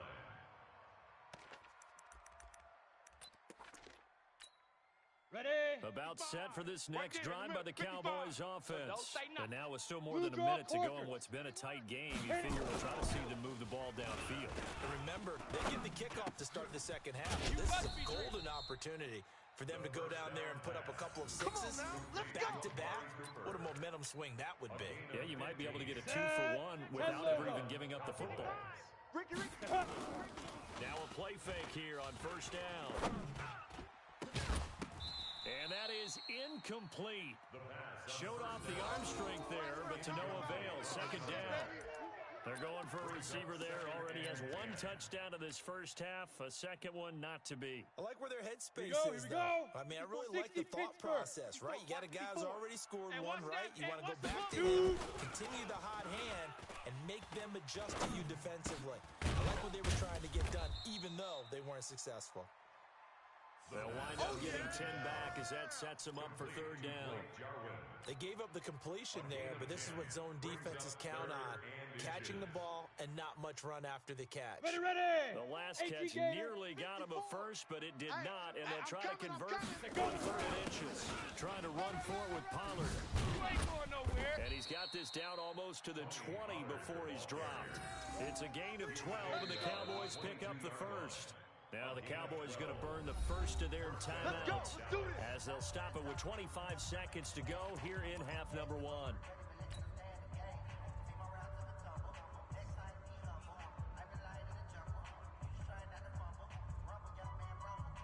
Ready? 8, read. Hey, let's get in them holes. Ready? First down, and it's Pollard again. No dice this go around. He's hit behind the line and taken down.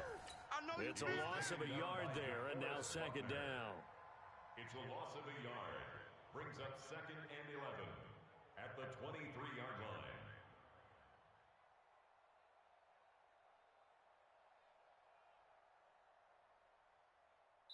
And we're going to get a timeout with 2 seconds remaining in the second quarter.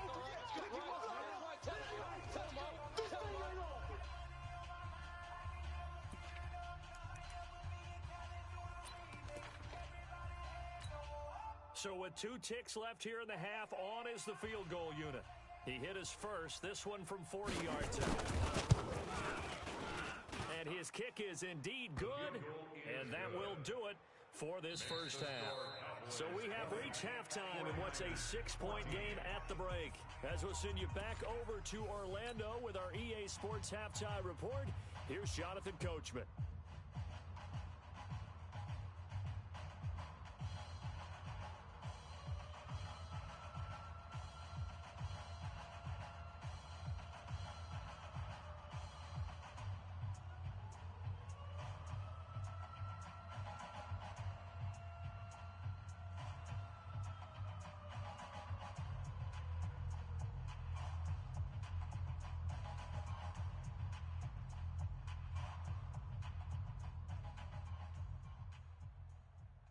Both teams appear ready for the fight ahead, and we resume action here in quarter number 3.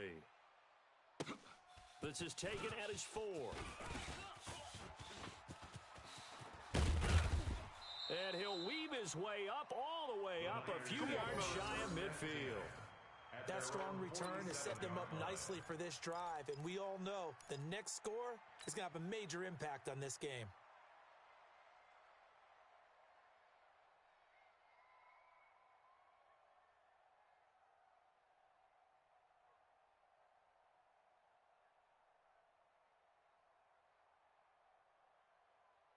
The San Francisco offense ready to start their next drive. They're close game, but they're going to need to do a little bit better probably here at half 2. I would agree with that totally.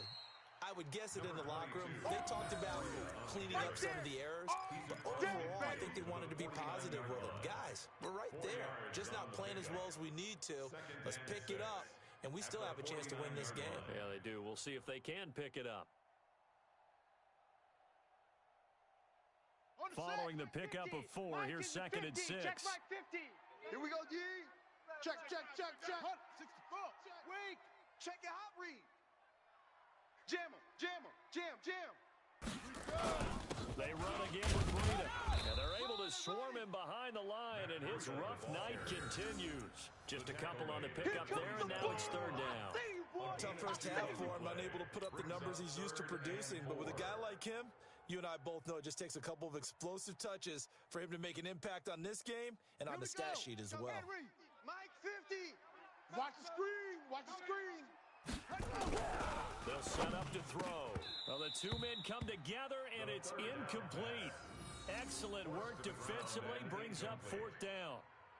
You hear the calls for a penalty, but I just don't think so. I think in this situation, the defender was making sure his guy couldn't hold on to the football. So I don't see anything that warranted a flag. No, I'm with you. There was contact, but I'm happy they kept that flag in the back pocket. The Cowboys take over 1st and 10 at their own 15-yard line.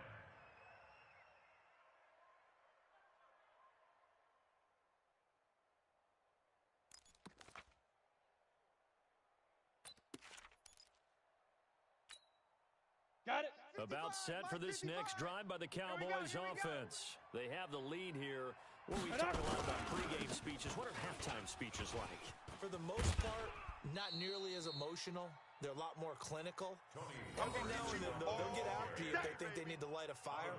But in this case, let's go into the virtual locker room, because here's what I think happened. They got in there and they said, listen, let's take control right away. Defense, we've got the lead. Defense, don't give up any points. Turn the ball back over to the offense and let them go down and score and give us more of a cushion in the game. Check so far. Defense shut them down. Let's see if the offense gets done. And it brings up third down. Down. 60 yards. Hey, eat. Get your swerve on. 5. On third down, it's Pollard. And he'll get this up to the 30-yard line. 11 yards and a Cowboy first down. They're trying to show that they can run the ball, protect this lead. Give it to the backs, play a little bit of keep away, don't you think? And that's probably a good philosophy at this point, going to make that defense stand up and stop them. Set, ready. So first and 10 now from the 30. Now. They'll run with Pollard. He works his way forward for a couple up past the 30. Brandon, we talk all the time about those hybrid players, guys who could do more than one thing. And I think if you're playing strong safety in the NFL today, you are a true hybrid. Part linebacker, part cover guy. And coming up, sticking his nose in the mess there and making a nice play defensively. There's a ball thrown right side and complete. And able to rip off a big chunk of yardage before being dropped inside the 40. The catch and run pays off for 29 yards. That's the number 2 receiver in the NFL in terms of yardage. And tell you what, a few more plays like that, he won't be number 2 for long. But that's what often happens when you have competitors running around the field. These guys know where they stand in relationship to yardage, totals, numbers, the whole deal. And let's face it, all of them, they all want to be number 1. A nice burst there as they'll get about 7 that time on the first down run. It's a 7-yard carry to set them up with a 2nd and 3. So they'll come up after the gain of 7 on a 2nd and 3. Here's Pollard again. He got half of what he needed there, 2 yards. And it'll bring up a 3rd and 2 more. The good run on first down followed up by a not-so-good run on 2nd down. Now let's find out if they're going to stick with the run here on 3rd down. A lot of people would love to see some play action here. I say go with your best running play over your best blocker. Trying to keep the drive going here. This is play number 7 on 3rd and 2. Now handoff here to his running back. And he's able to pick up the first down here before he goes down at the 26. 5 yards on the play there as the drive will continue. First down, Dallas. Ready. Mike's 5-4. Let's go. Shoot. Right back to him on first down. They get him to the ground right on the cusp of the red zone after a pickup of 5 or 6. Looks to me like maybe there's a little attrition setting in with this drive, because when you see that type of a run, I get the feeling the defense getting a little bit tired. And that's the last thing they need, especially when they look up at the scoreboard. 2nd and 4. That's taken in by Callaway. And brought down, but not before they get it inside the 10 to the 7. A good-looking drive for the Cowboys so far. It's a first down. On the double. 55. Check 55. Mike. Check the outs. Ready. Now they'll throw here out of the gun. And the throw left sideline here is caught, but they'll rule it incomplete. Couldn't keep his feet in. 2nd down. They don't get the hook up there, but you really have to marvel at how precise he's been throwing the football these last couple weeks. Oh, that's the perfect word for it, precise. Because if you're at 70% or better 2 weeks in a row, you have a job as long as you want one in this league, won't you? I mean, let's face it, it's not just West Coast offense either. He's putting the ball downfield as well. That time the completion goes for 4 yards, and we're set up with a 3rd and goal.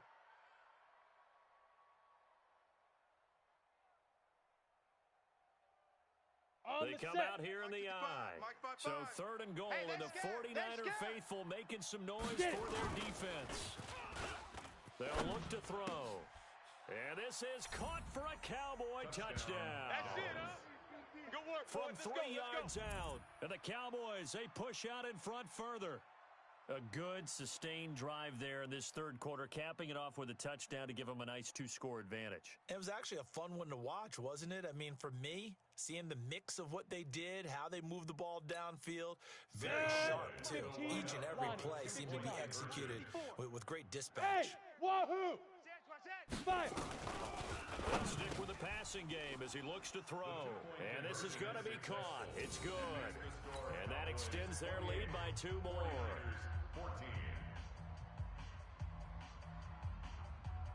Set now to kick this one away, and off it goes. This one fielded at the 5.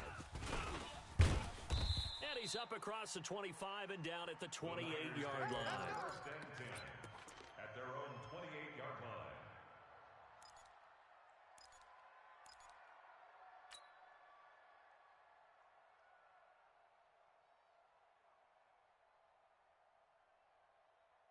The 49er offense set to get this drive underway. And with this deficit, you can't have too many more drives like the last drive where you had to punt it away.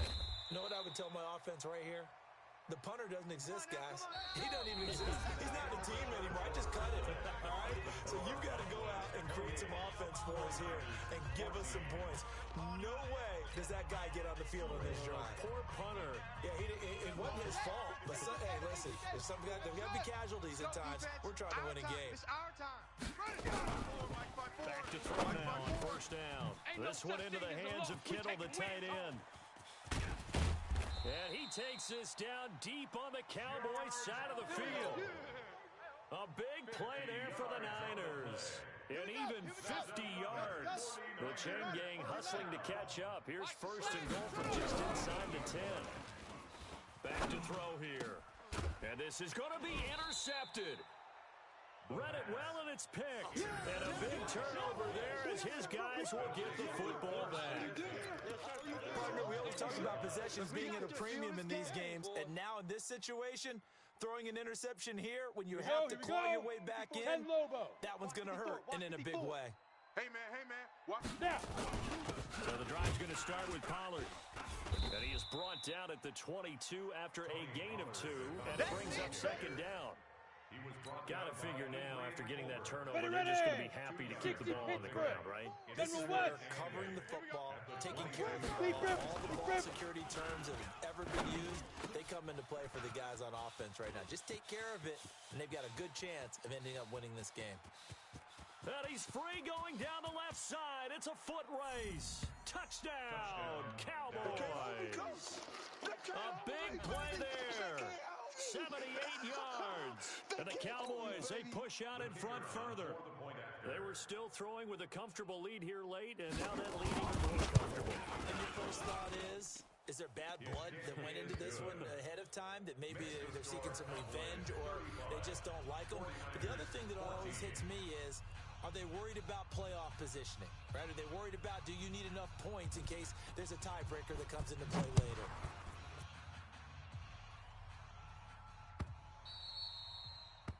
The Niners take over. We got this. At their own 25-yard line.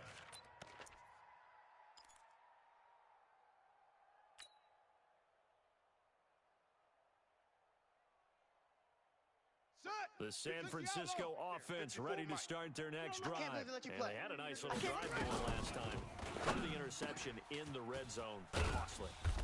Bad enough to throw it anywhere, but that drives coaches insane when they're thinking about, hey, we got a shot at points already. We're already in a spot where you're thinking you've got 3 on the board for sure, and to come away with nothing, that's a really tough one for them to swallow. Yeah, will they make up for it?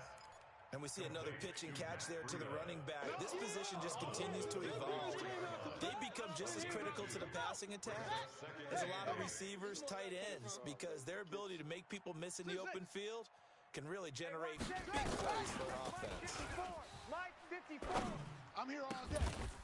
Throwing again on second down, but this time it's incomplete. Well, the trials and tribulations of being a quarterback in this league, it's tough. It's got to be wearing on him out there. Well, he has been sacked a number of times. He had an interception, so I'm going to give him a skosh of credit for hanging in there and trying to make something happen. despite the amount of pressure he's been under this entire game. So the failure to connect on second down, that leaves him staring up here at a 3rd and 8. He'll look to throw. Into a double team, and it's intercepted. Picked off near the 44, and his guys will take over at their own 44-yard line. Well, this defensive pressure has been constant all game long. The pass rush, the coverage, they've all been excellent, and now they'll tack on an interception here as this one continues to slip just further and further out of hand. And he'll be taken down, but not before he works it past the 50. Give him 10 there, good enough for a Cowboy first down. Oh, that's one to warm the hearts of all those old-school football players, isn't it? Tough, hard, gritty run, got behind his pads, pulled over a few people. Look at that one, right up the gut. Saw it through 3 quarters, no reason to lighten up now. That's going to go as a loss of 1 on first down.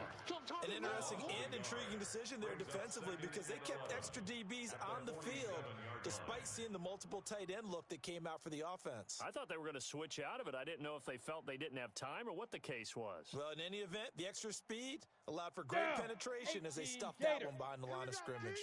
Here I come. Here I come.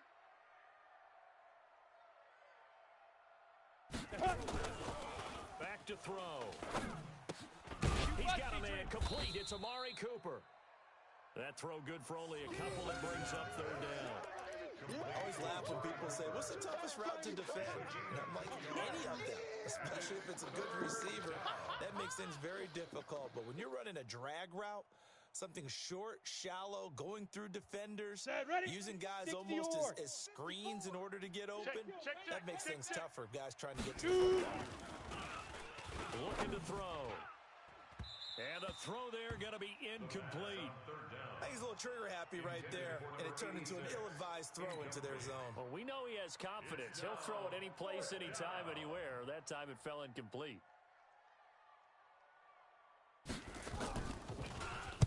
He was only asked to punt once in the victory last week as he sends this one away. And great special teams work here. This is knocking on the door of the 5. They'll spot it at the 6-yard line. Well, someone's going to be happy with that effort. You know who else is going to be happy? His defense. Absolutely. He's created a very long field for that offense to try to traverse. And he got some help from Mr. Football there, checking up nicely. Good English on that punt. Let's go now. The 49er offense set to get this drive underway. They're sort of seeing themselves spiral out of control. Let's see if they can get things back on track. And this is where the coach is walking that line of being calm and really being firm with his team. I had one tell me once, when we're having a tough patch, this too shall pass, this too shall pass. And we kept having a rough patch. He said, but you've got to do something to make it pass. And that's what they have to do. They've got to get some control back, get themselves reasserted, and calm things down. See if they can get calm and reassert themselves here. It's 2nd and 8 at the 20-yard line.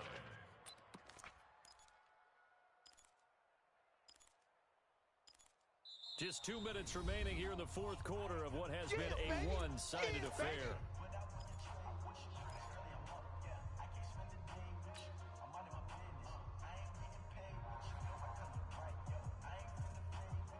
So it's 49er football here as we get you reset. And let's see what they've come up with offensively after having time to talk it over.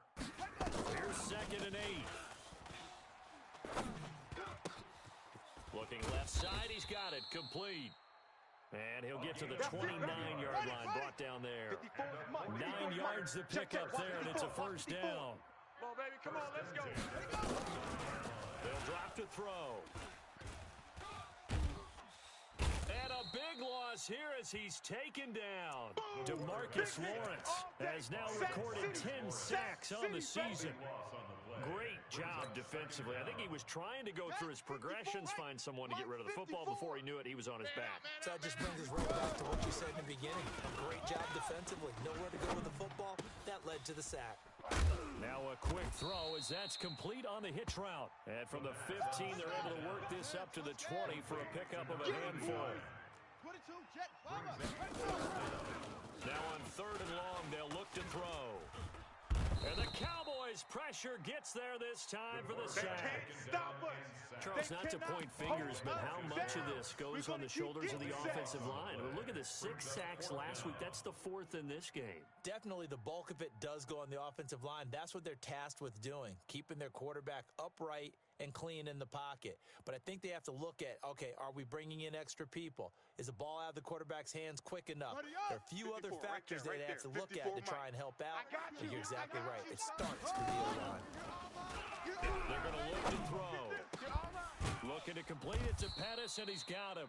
But they're going to wrap him up as he'll go down well short of a first. They had to go for it with such little time remaining. And Dallas, they'll take over in terrific field position. Let's go.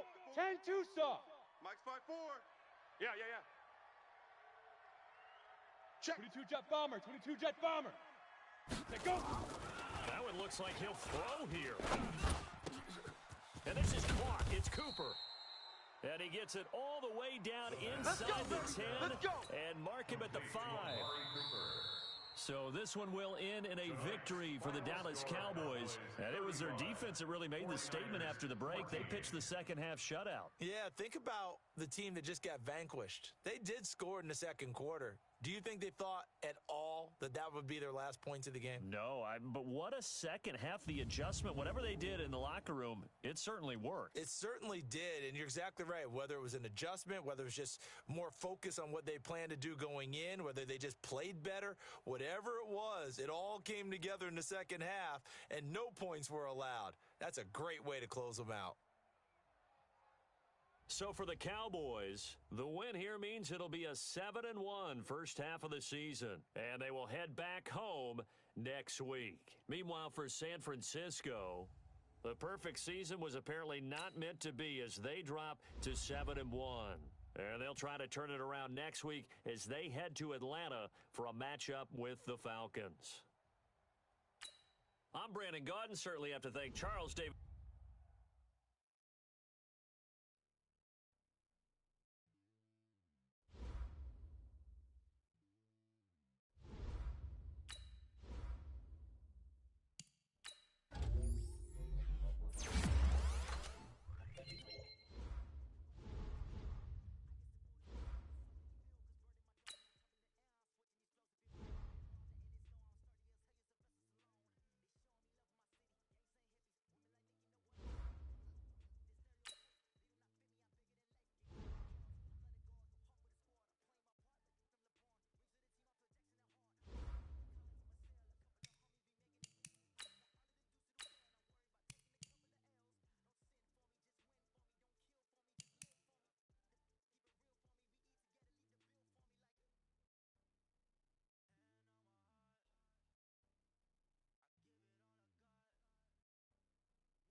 everybody, it's the coach.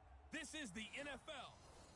Coach, the weather this time of year in the South, perfect. Fall football weather, and we've got the roof wide open here at Mercedes-Benz Stadium in the heart of Georgia.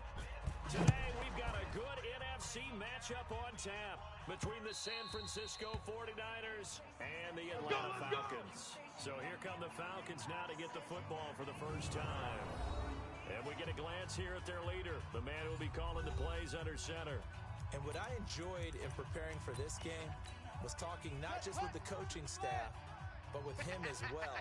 And I found it interesting that the coaching staff sees him one way, and he sees himself an entirely different way. Yeah, one thing he said he's always working on, we know he's not bad at this, but his footwork, always wants to improve that, and that's something he's going to focus on here. And what was so funny, what the offensive coordinator say right off the top, he's got great footwork. Love his footwork. So this guy is never satisfied. So from the 36 now, 1st and 10.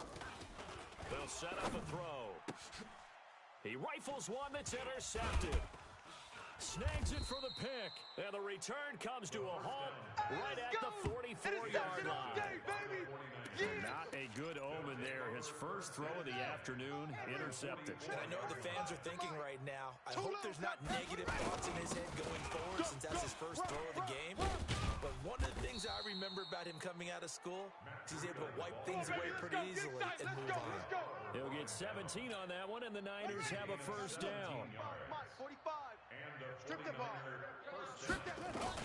Once again, they run with Breida on first down.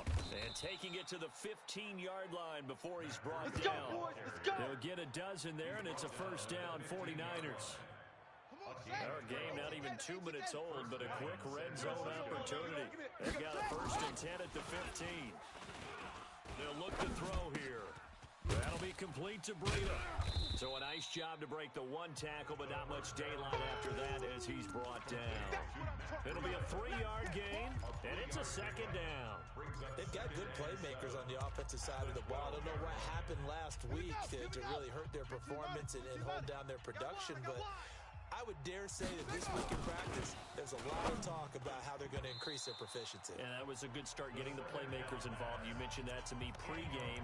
That's what they did there. Yeah, I think a lot of people think the coaching staff really gets on them, and that's how they motivate them. Most of these guys are self-motivated. They have a lot of pride in their performance. Hey, we got Mike. He'll drop to throw. Watch the run. This is caught. And he can't quite get there. Tackled down at the 1. All day, baby. They're able to convert on 3rd down, and that sets up a 1st and goal. Really been an ideal start for them. They get the turnover on the opening possession. Now here they are moving the ball straight down the field on their first drive.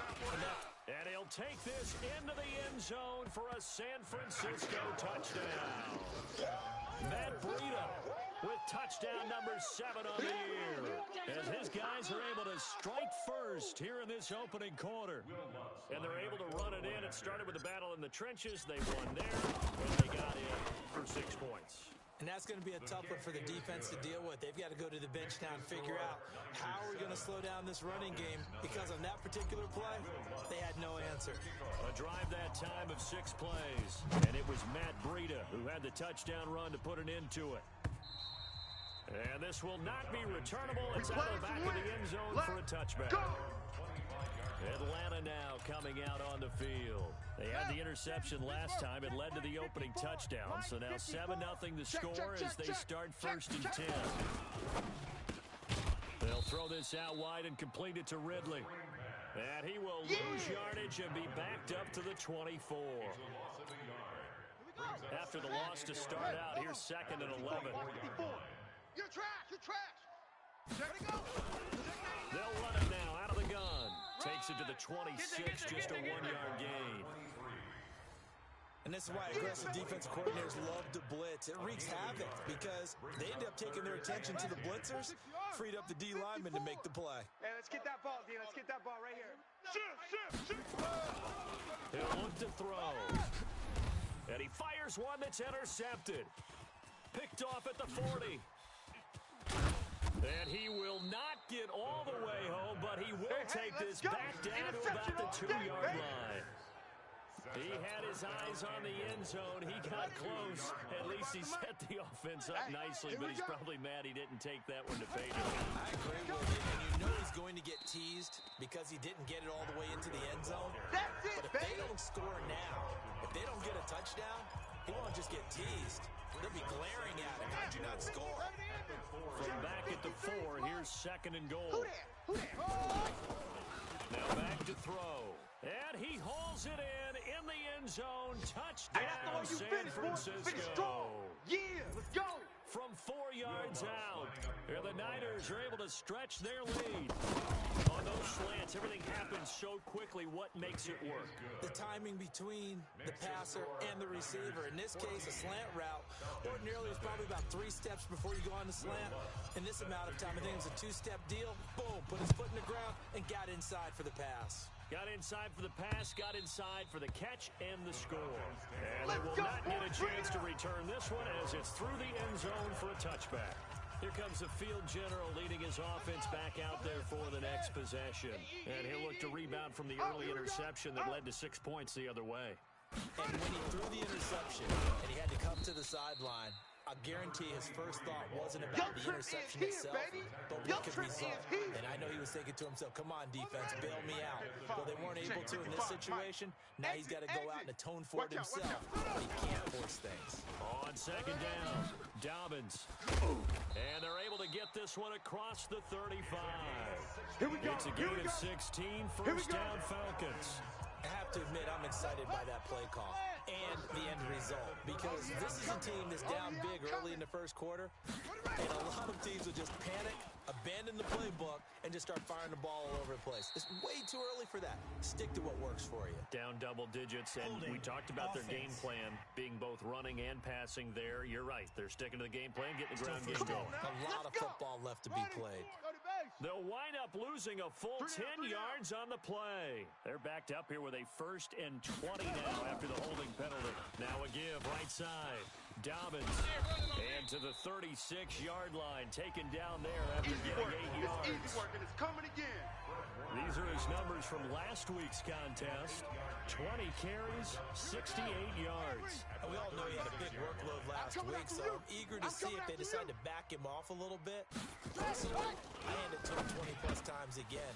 When running back's locked in like he is, I want him to keep touching the football. Now that play is blown up, losing yardage back at the 35. The last completion actually lost a yard, so now they'll need to convert on 3rd down. Over there. Single receiver.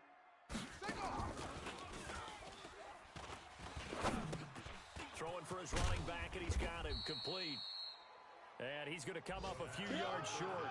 Brought down at the 45. They pick up 10, but it'll still lead to a 4th down. On 4th down, here's Jamie Gillen on to punt. The speedster Dante Pettis back deep to return. 14-0 the score. This is the NFL on EA Sports.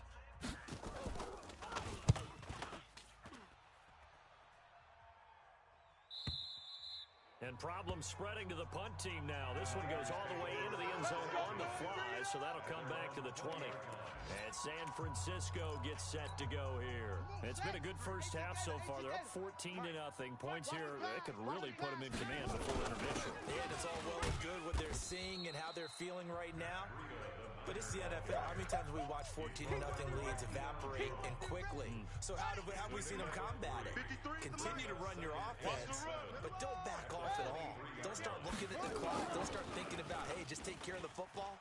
Keep attacking. Usually the best way to maintain control. This one complete downfield on the left side. The extra effort after the catch makes it good for a gain of 26 and also a 1st down. Boy, the evolution of the game and how these guys on plays like that can get out of the pocket, keep plays alive, it just makes things so much harder for defenses. It really does, and we're talking about an era in the game where the quarterbacks are the most athletically gifted that we've seen in a bunch. I mean, when you talk about collectively, it's unbelievable. So their ability to move is practice now. It's not necessarily, oh, he just took off and you guys figure it out. When he takes off, everyone knows where to go now. They know how to run routes, change things, make themselves presentable for the quarterback. That's a lot of time that they put in on it. It's not just your static 1, 2, 3. This is where the ball goes anymore. Now they face a 3rd down and 4 after that incompletion on 2nd down. They'll set up to throw. Good coverage that time by the linebacker, Deion Jones. Let's go ahead and try and get into the body and the mind of the linebackers. Yeah, I know they're bigger and stronger than I ever was, but in this situation, they understood what was going on as much as the offensive guys, because the offensive guys always taught find the first down sticks and make the play. On defense, what do you want to do? Guard the first down line. Make sure they don't get there and tackle them in front. They were able to drop in their zone coverage, figure out where the first down line was, and end up making the play, swatting it away so they couldn't get the completion. Here we go, D. On 1st down, here's Breida. And down inside the 15, shy of the 10. 15 for the Niners there and a 1st down. We both know it's difficult, but they've made it look effortless out there. Through the air, on the ground, they've moved the ball with relative ease. A play-action fake. They'll look to throw. To the goal line, but it's incomplete. You get a tight end like this, and you know he's used to dishing out punishment, but here, he's one that has to absorb the contact, and as a result, unable to hold on to the football. So now 2nd and 10 after the incompletion on 1st down. I got you. 2nd and 10.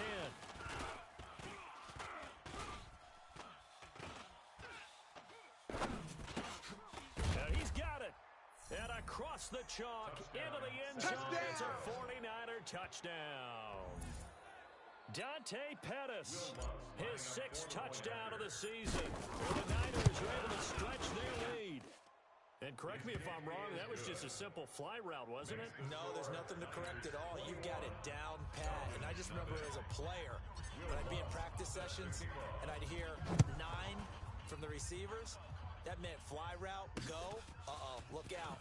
That was the 9, and he just kept going all the way into the end zone for the touchdown. Now on the return here, we've got an injured player down there. While the training staff takes a peek, we'll take a break. The Atlanta offense out there for their next drive. And some dangerous territory. You're already down 3 scores. A 3 and out here, or an inability to put any points up. This one might be over by half. Yeah, and what you also have to guard against is calling every play for a big shot downfield. You know, thinking you're going to get all these points back on one drive. You're not. And last time I looked, it's still the first half. I'm not saying you have ultimate patience here, but you also don't have to go ahead and force everything either. And he slips up past the 45 before being tackled. It's a gain of 13 and a 1st down for Atlanta. Let's go, defense. Here we go. They'll run on 1st down. Dobbins, and very little running room there. He did get a couple up to the 49. Let's go, D. Tighten up. Let's go, D. Tighten up. Now this one to his tight end out on the right side. And he is across midfield from 149 to the other 49. A gain of just 2. 2 minutes remaining in this first half of football. And we remind you, coming up at the half, we'll join who, Charles? The coach. The coach, Jonathan Coachman, standing by in Orlando. He'll have stats and scores from games in progress, as well as scores from earlier today. Let's go. Let's go. We get slap happy up here sometimes. That one goes for 24 yards. This offense finding its legs now. Here's another 1st and 10. Throwing on 1st down, but this one winds up to be incomplete. This defense not going to make it easy for you. They're a physical group, and we just saw it there on that play. They came in, made the contact, just as he's trying to haul it in.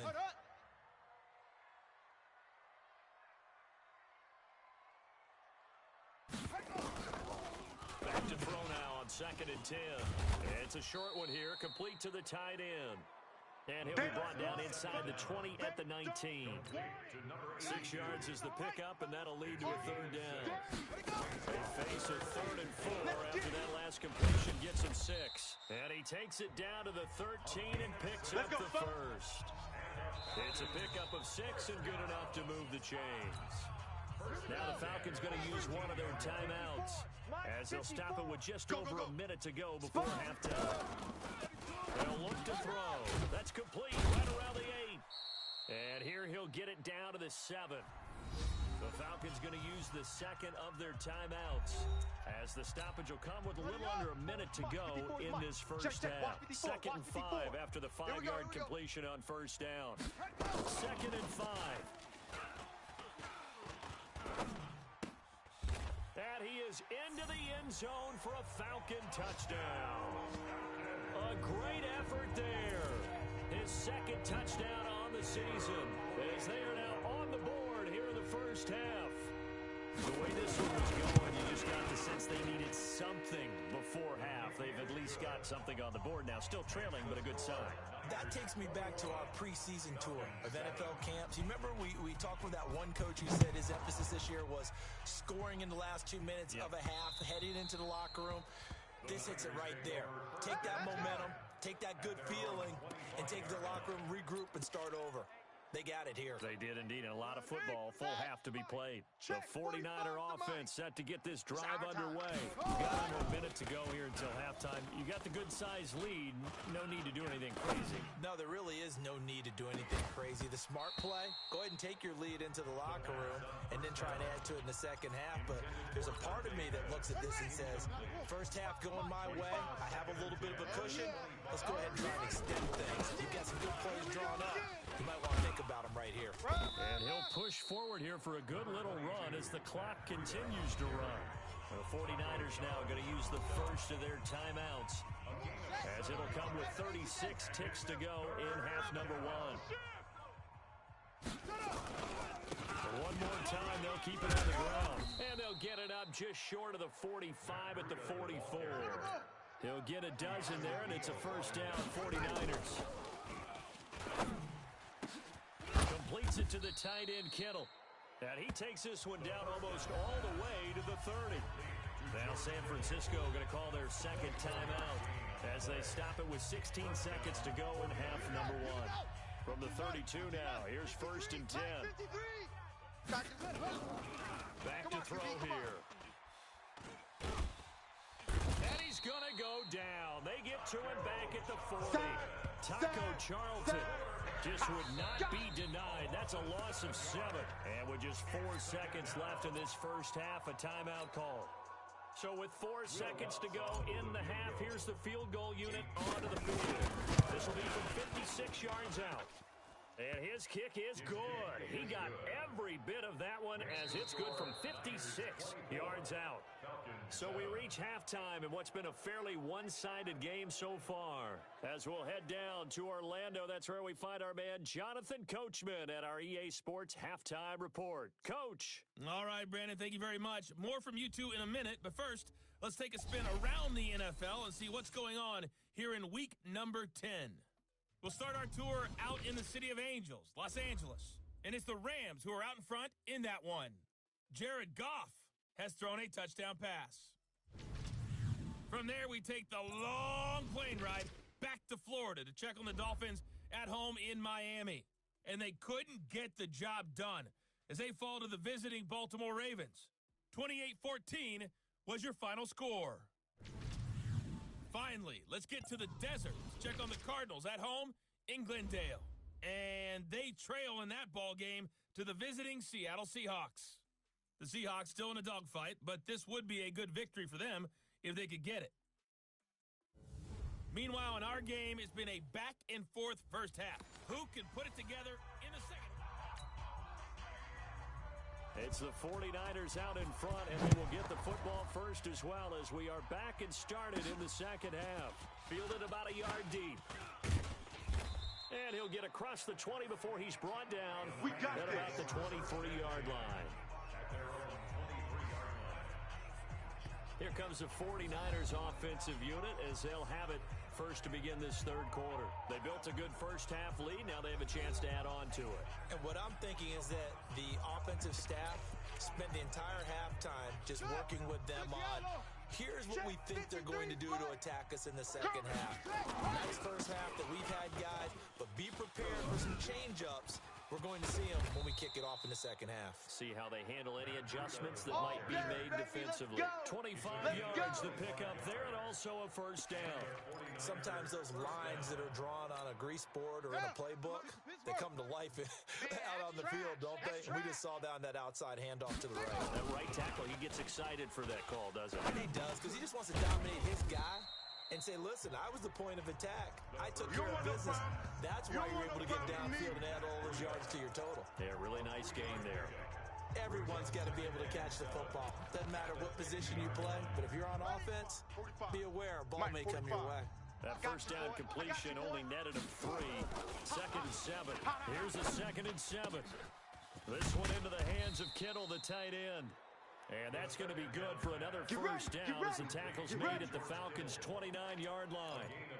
Whatever the discussions were at halftime to try to slow down this offense, it has not worked to this point. Yeah, I have a vision right now of everything that was discussed at the half just being torn in shreds or being erased off of the Microsoft Surface tablets because none of it is working. They are really locked in on offense. Under a heavy rush, and down he goes. And we talk about players blitzing all the time. I often laugh and sometimes call it just straight-ahead pursuit. What a running start right back to the backfield for him. Yeah, it really didn't give anybody a chance to get up there and stop him. No, I mean, that's really, really difficult. You're asking a whole lot anyway, but when he gets that kind of a start and comes through clean, oftentimes the advantage definitely goes to the defensive player. We always hear from coaches how much they like to run crossing routes because they want to hit their receivers on the go, get them the ball, and keep them moving. How about when you hit a tight end that way? Okay, the receivers are going to run past you most of the time. A tight end, they can do their damage a different way, break a few tackles, and really scatter some people, can't they? And down he goes, taking it inside the 10, just shy of the 5 at the 6. They're able to convert on third down, and that sets up a 1st and goal. He's such a good route runner. Shows it there on third down. Very proficient and a good pass. And you know what I've observed over the years in the NFL? The better. Nowhere to escape, and he goes down. Taco Charlton able to get in there for his 2nd sack of the afternoon. And that's the 2nd sack of the game, but this player, disruptive in all phases, whether he's going upfield, coming underneath, you name it. He's a big-time guy you have to block. Here we go, G. Well, the pressure too great, and he goes down once more. Well, this defensive unit certainly picked a great time to make a stand. Back-to-back sacks, starting with 1st and goal.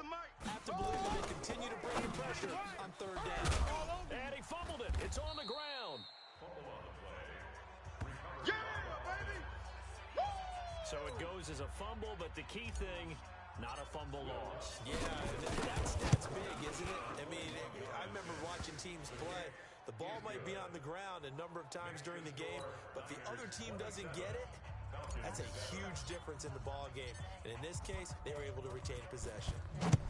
So put another 3 on the board. All things considered, a good opening drive to begin the third quarter. And as a defense, the way that this game is going, you're excited to see those points go on the board. Gives them a little bit of leeway to play with when they're out on the field. But they're real excited to see their offense score. Now they get to go out there and do their part. So we get set to start this third quarter. Here's the Falcons offense now. I guess they have to feel a little gratified to at least get on the board last time, but still work to do. No doubt about it. I wonder now if they're going to try to increase the urgency a little bit, maybe pump up the pace, maybe go 2-minute. Who knows? Let's see what they decide to do. And he took that in one-handed. What a That's it, grab. baby. We gonna work. A well-executed 22-yard gain. Ready. 1st and 10 at the 50-yard Watch the line. slant. Ready, go!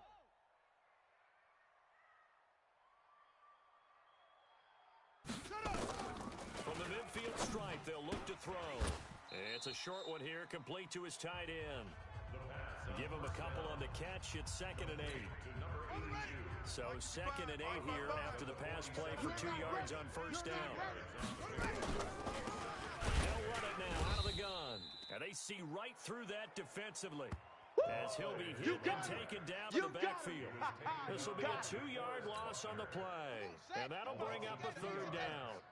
This offense in desperate need of a conversion as they come up on 3rd down. Back to throw. Finding a safety valve here. That's complete. And he'll be brought down with the first down and a late flag here, too. Defense. And he may get a few more tacked on for good measure. So they'll take the yardage and tack on 15 more for the face mask. Talk about a play that absolutely costs you in the end. Just trying to do your job, right? Trying to get him on the ground. Next thing you know, they march up another 15. And he's going to go down. Back at the 27-yard line, he's sacked. And their inaugural sack of the game coming from an unlikely source. You mean it wasn't a linebacker? It wasn't a defensive end? It was somebody like you. Oh, my goodness. Yeah, that's a surprise for the offense. That's not what they normally get when they think about pressure. And he'll be dropped at the 23 after a pickup of about 4. He was brought down by Matthew. It's a game back now here on EA Sports. It's the Falcons. They'll have the football, but trailing on the scoreboard as we get set to begin the fourth. Single, set, go.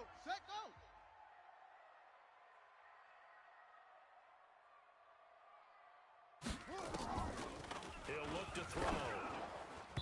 And almost picked off. I guess the good news for them now, it's 4th down.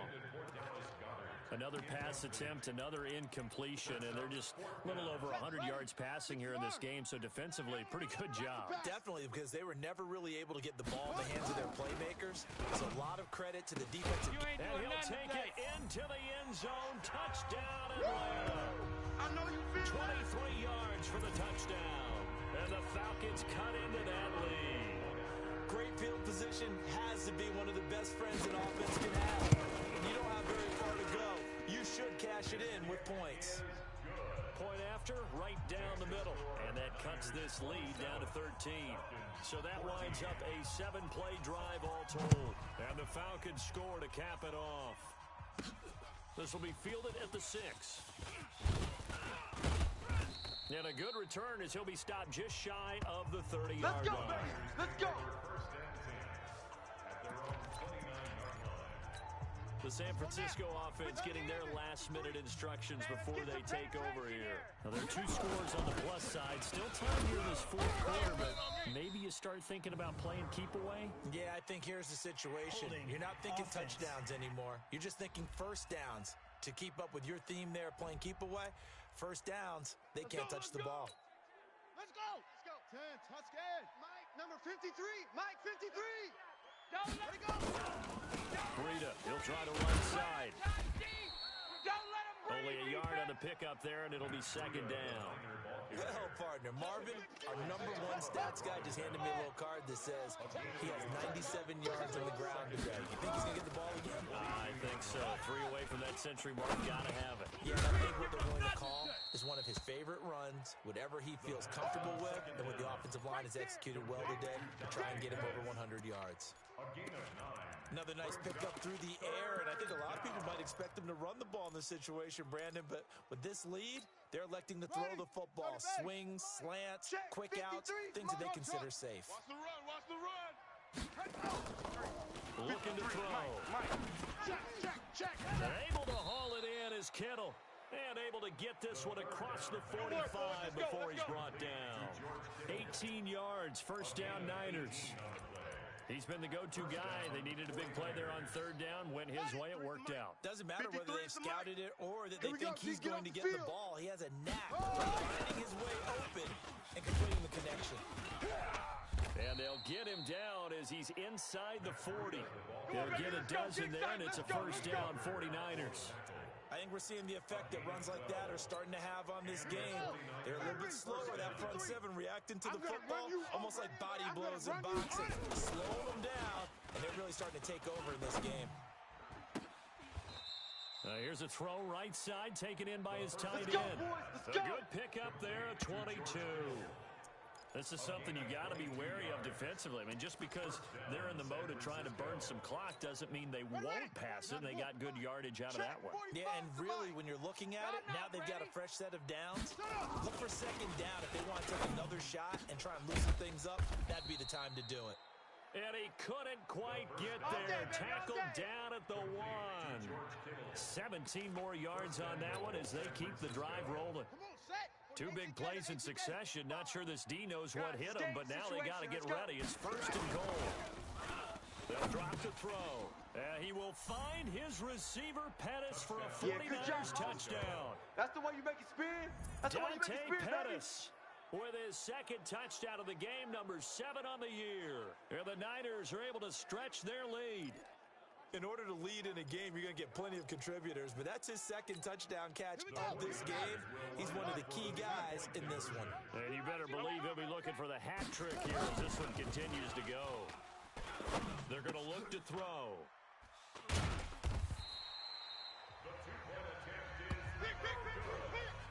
It's interesting that when it comes to two-point conversions, even heavy run teams tend to throw the ball in these situations. In this case, this one was intercepted. Yeah, they weren't fooled. They were ready for the pass, picked it off. We play to win. Let's go. Here are the Falcons as their offense heads back onto the field. And that recipe on their last drive that resulted in a touchdown looked pretty good, so they'll be hoping to do that once more. It takes me back to when we sat with the offensive coordinator and the head coach. They felt pretty good about their game plan and thought there were some holes in the defense, and they exploited them the last time out. Let's see if they can come back and put together a similar drive. And we'll see if they can do just that. Second and 2. It's a short one here, complete to the tight end. They'll get 3 as the drive continues. It's a first down. This quarterback now 6 for 6 since coming back out of the locker room. It's first and 10.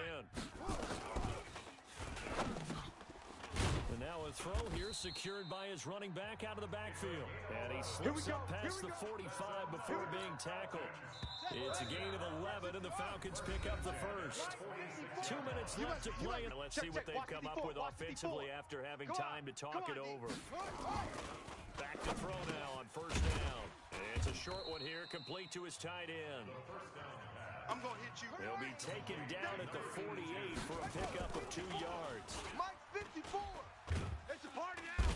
Nowhere to escape, and he goes down. Now the Falcons going to use one of their timeouts as they'll talk it over here before what will be an important third down. Hey, watch it. Let it go. They'll set up a throw. Under pressure again, and down he goes again. The Falcons going to use the second of their timeouts as they'll get it with just under 90 seconds remaining. All right, they're going to try and keep hope alive here on fourth down. They're going for it. As expected, they're going for it to keep the drive alive. And this is going to be incomplete. They had to go for it with such little time remaining. And the Niners take over in terrific field position. So they tried to go for it for pride, but it really wouldn't have mattered. This one, it was already determined. No doubt about it. This one was over a while ago. 9 yards is the pickup there, and they'll have a second and 1. Check.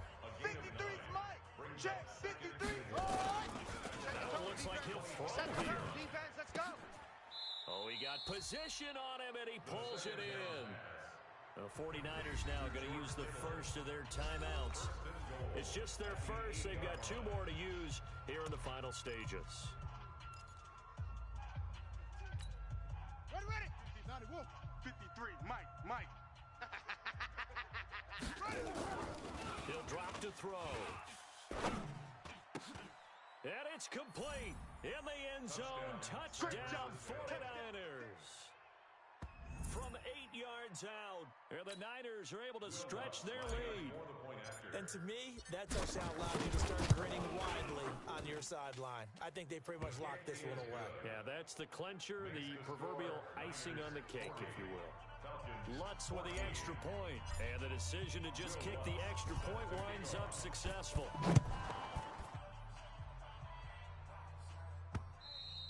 And this will be a touchback as that sails over the end line.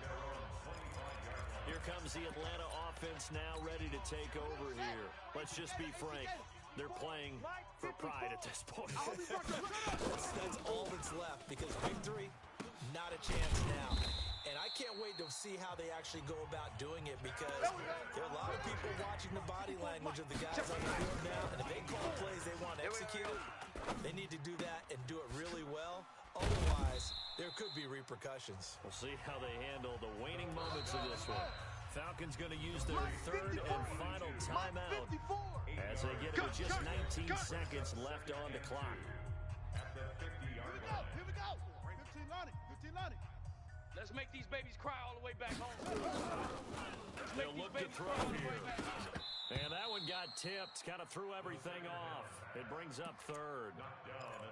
Just nothing there again. He's been sacked multiple times. We've seen the interceptions, of course. He's really been through the ringer, hasn't he? And what we've seen is a defense that's well coordinated. The front and the back really in sync. The front putting on the pressure, the backside being ball hawks and picking passes off. And now the third down throw incomplete as well. Here's Jamie Gillen now. He'll boot it away from about his 35. And he gets it away, a directional kick going toward the sideline. That one sails out of bounds. The side judge will walk it off. And he says it went out of bounds at the 9-yard line. Nice punt.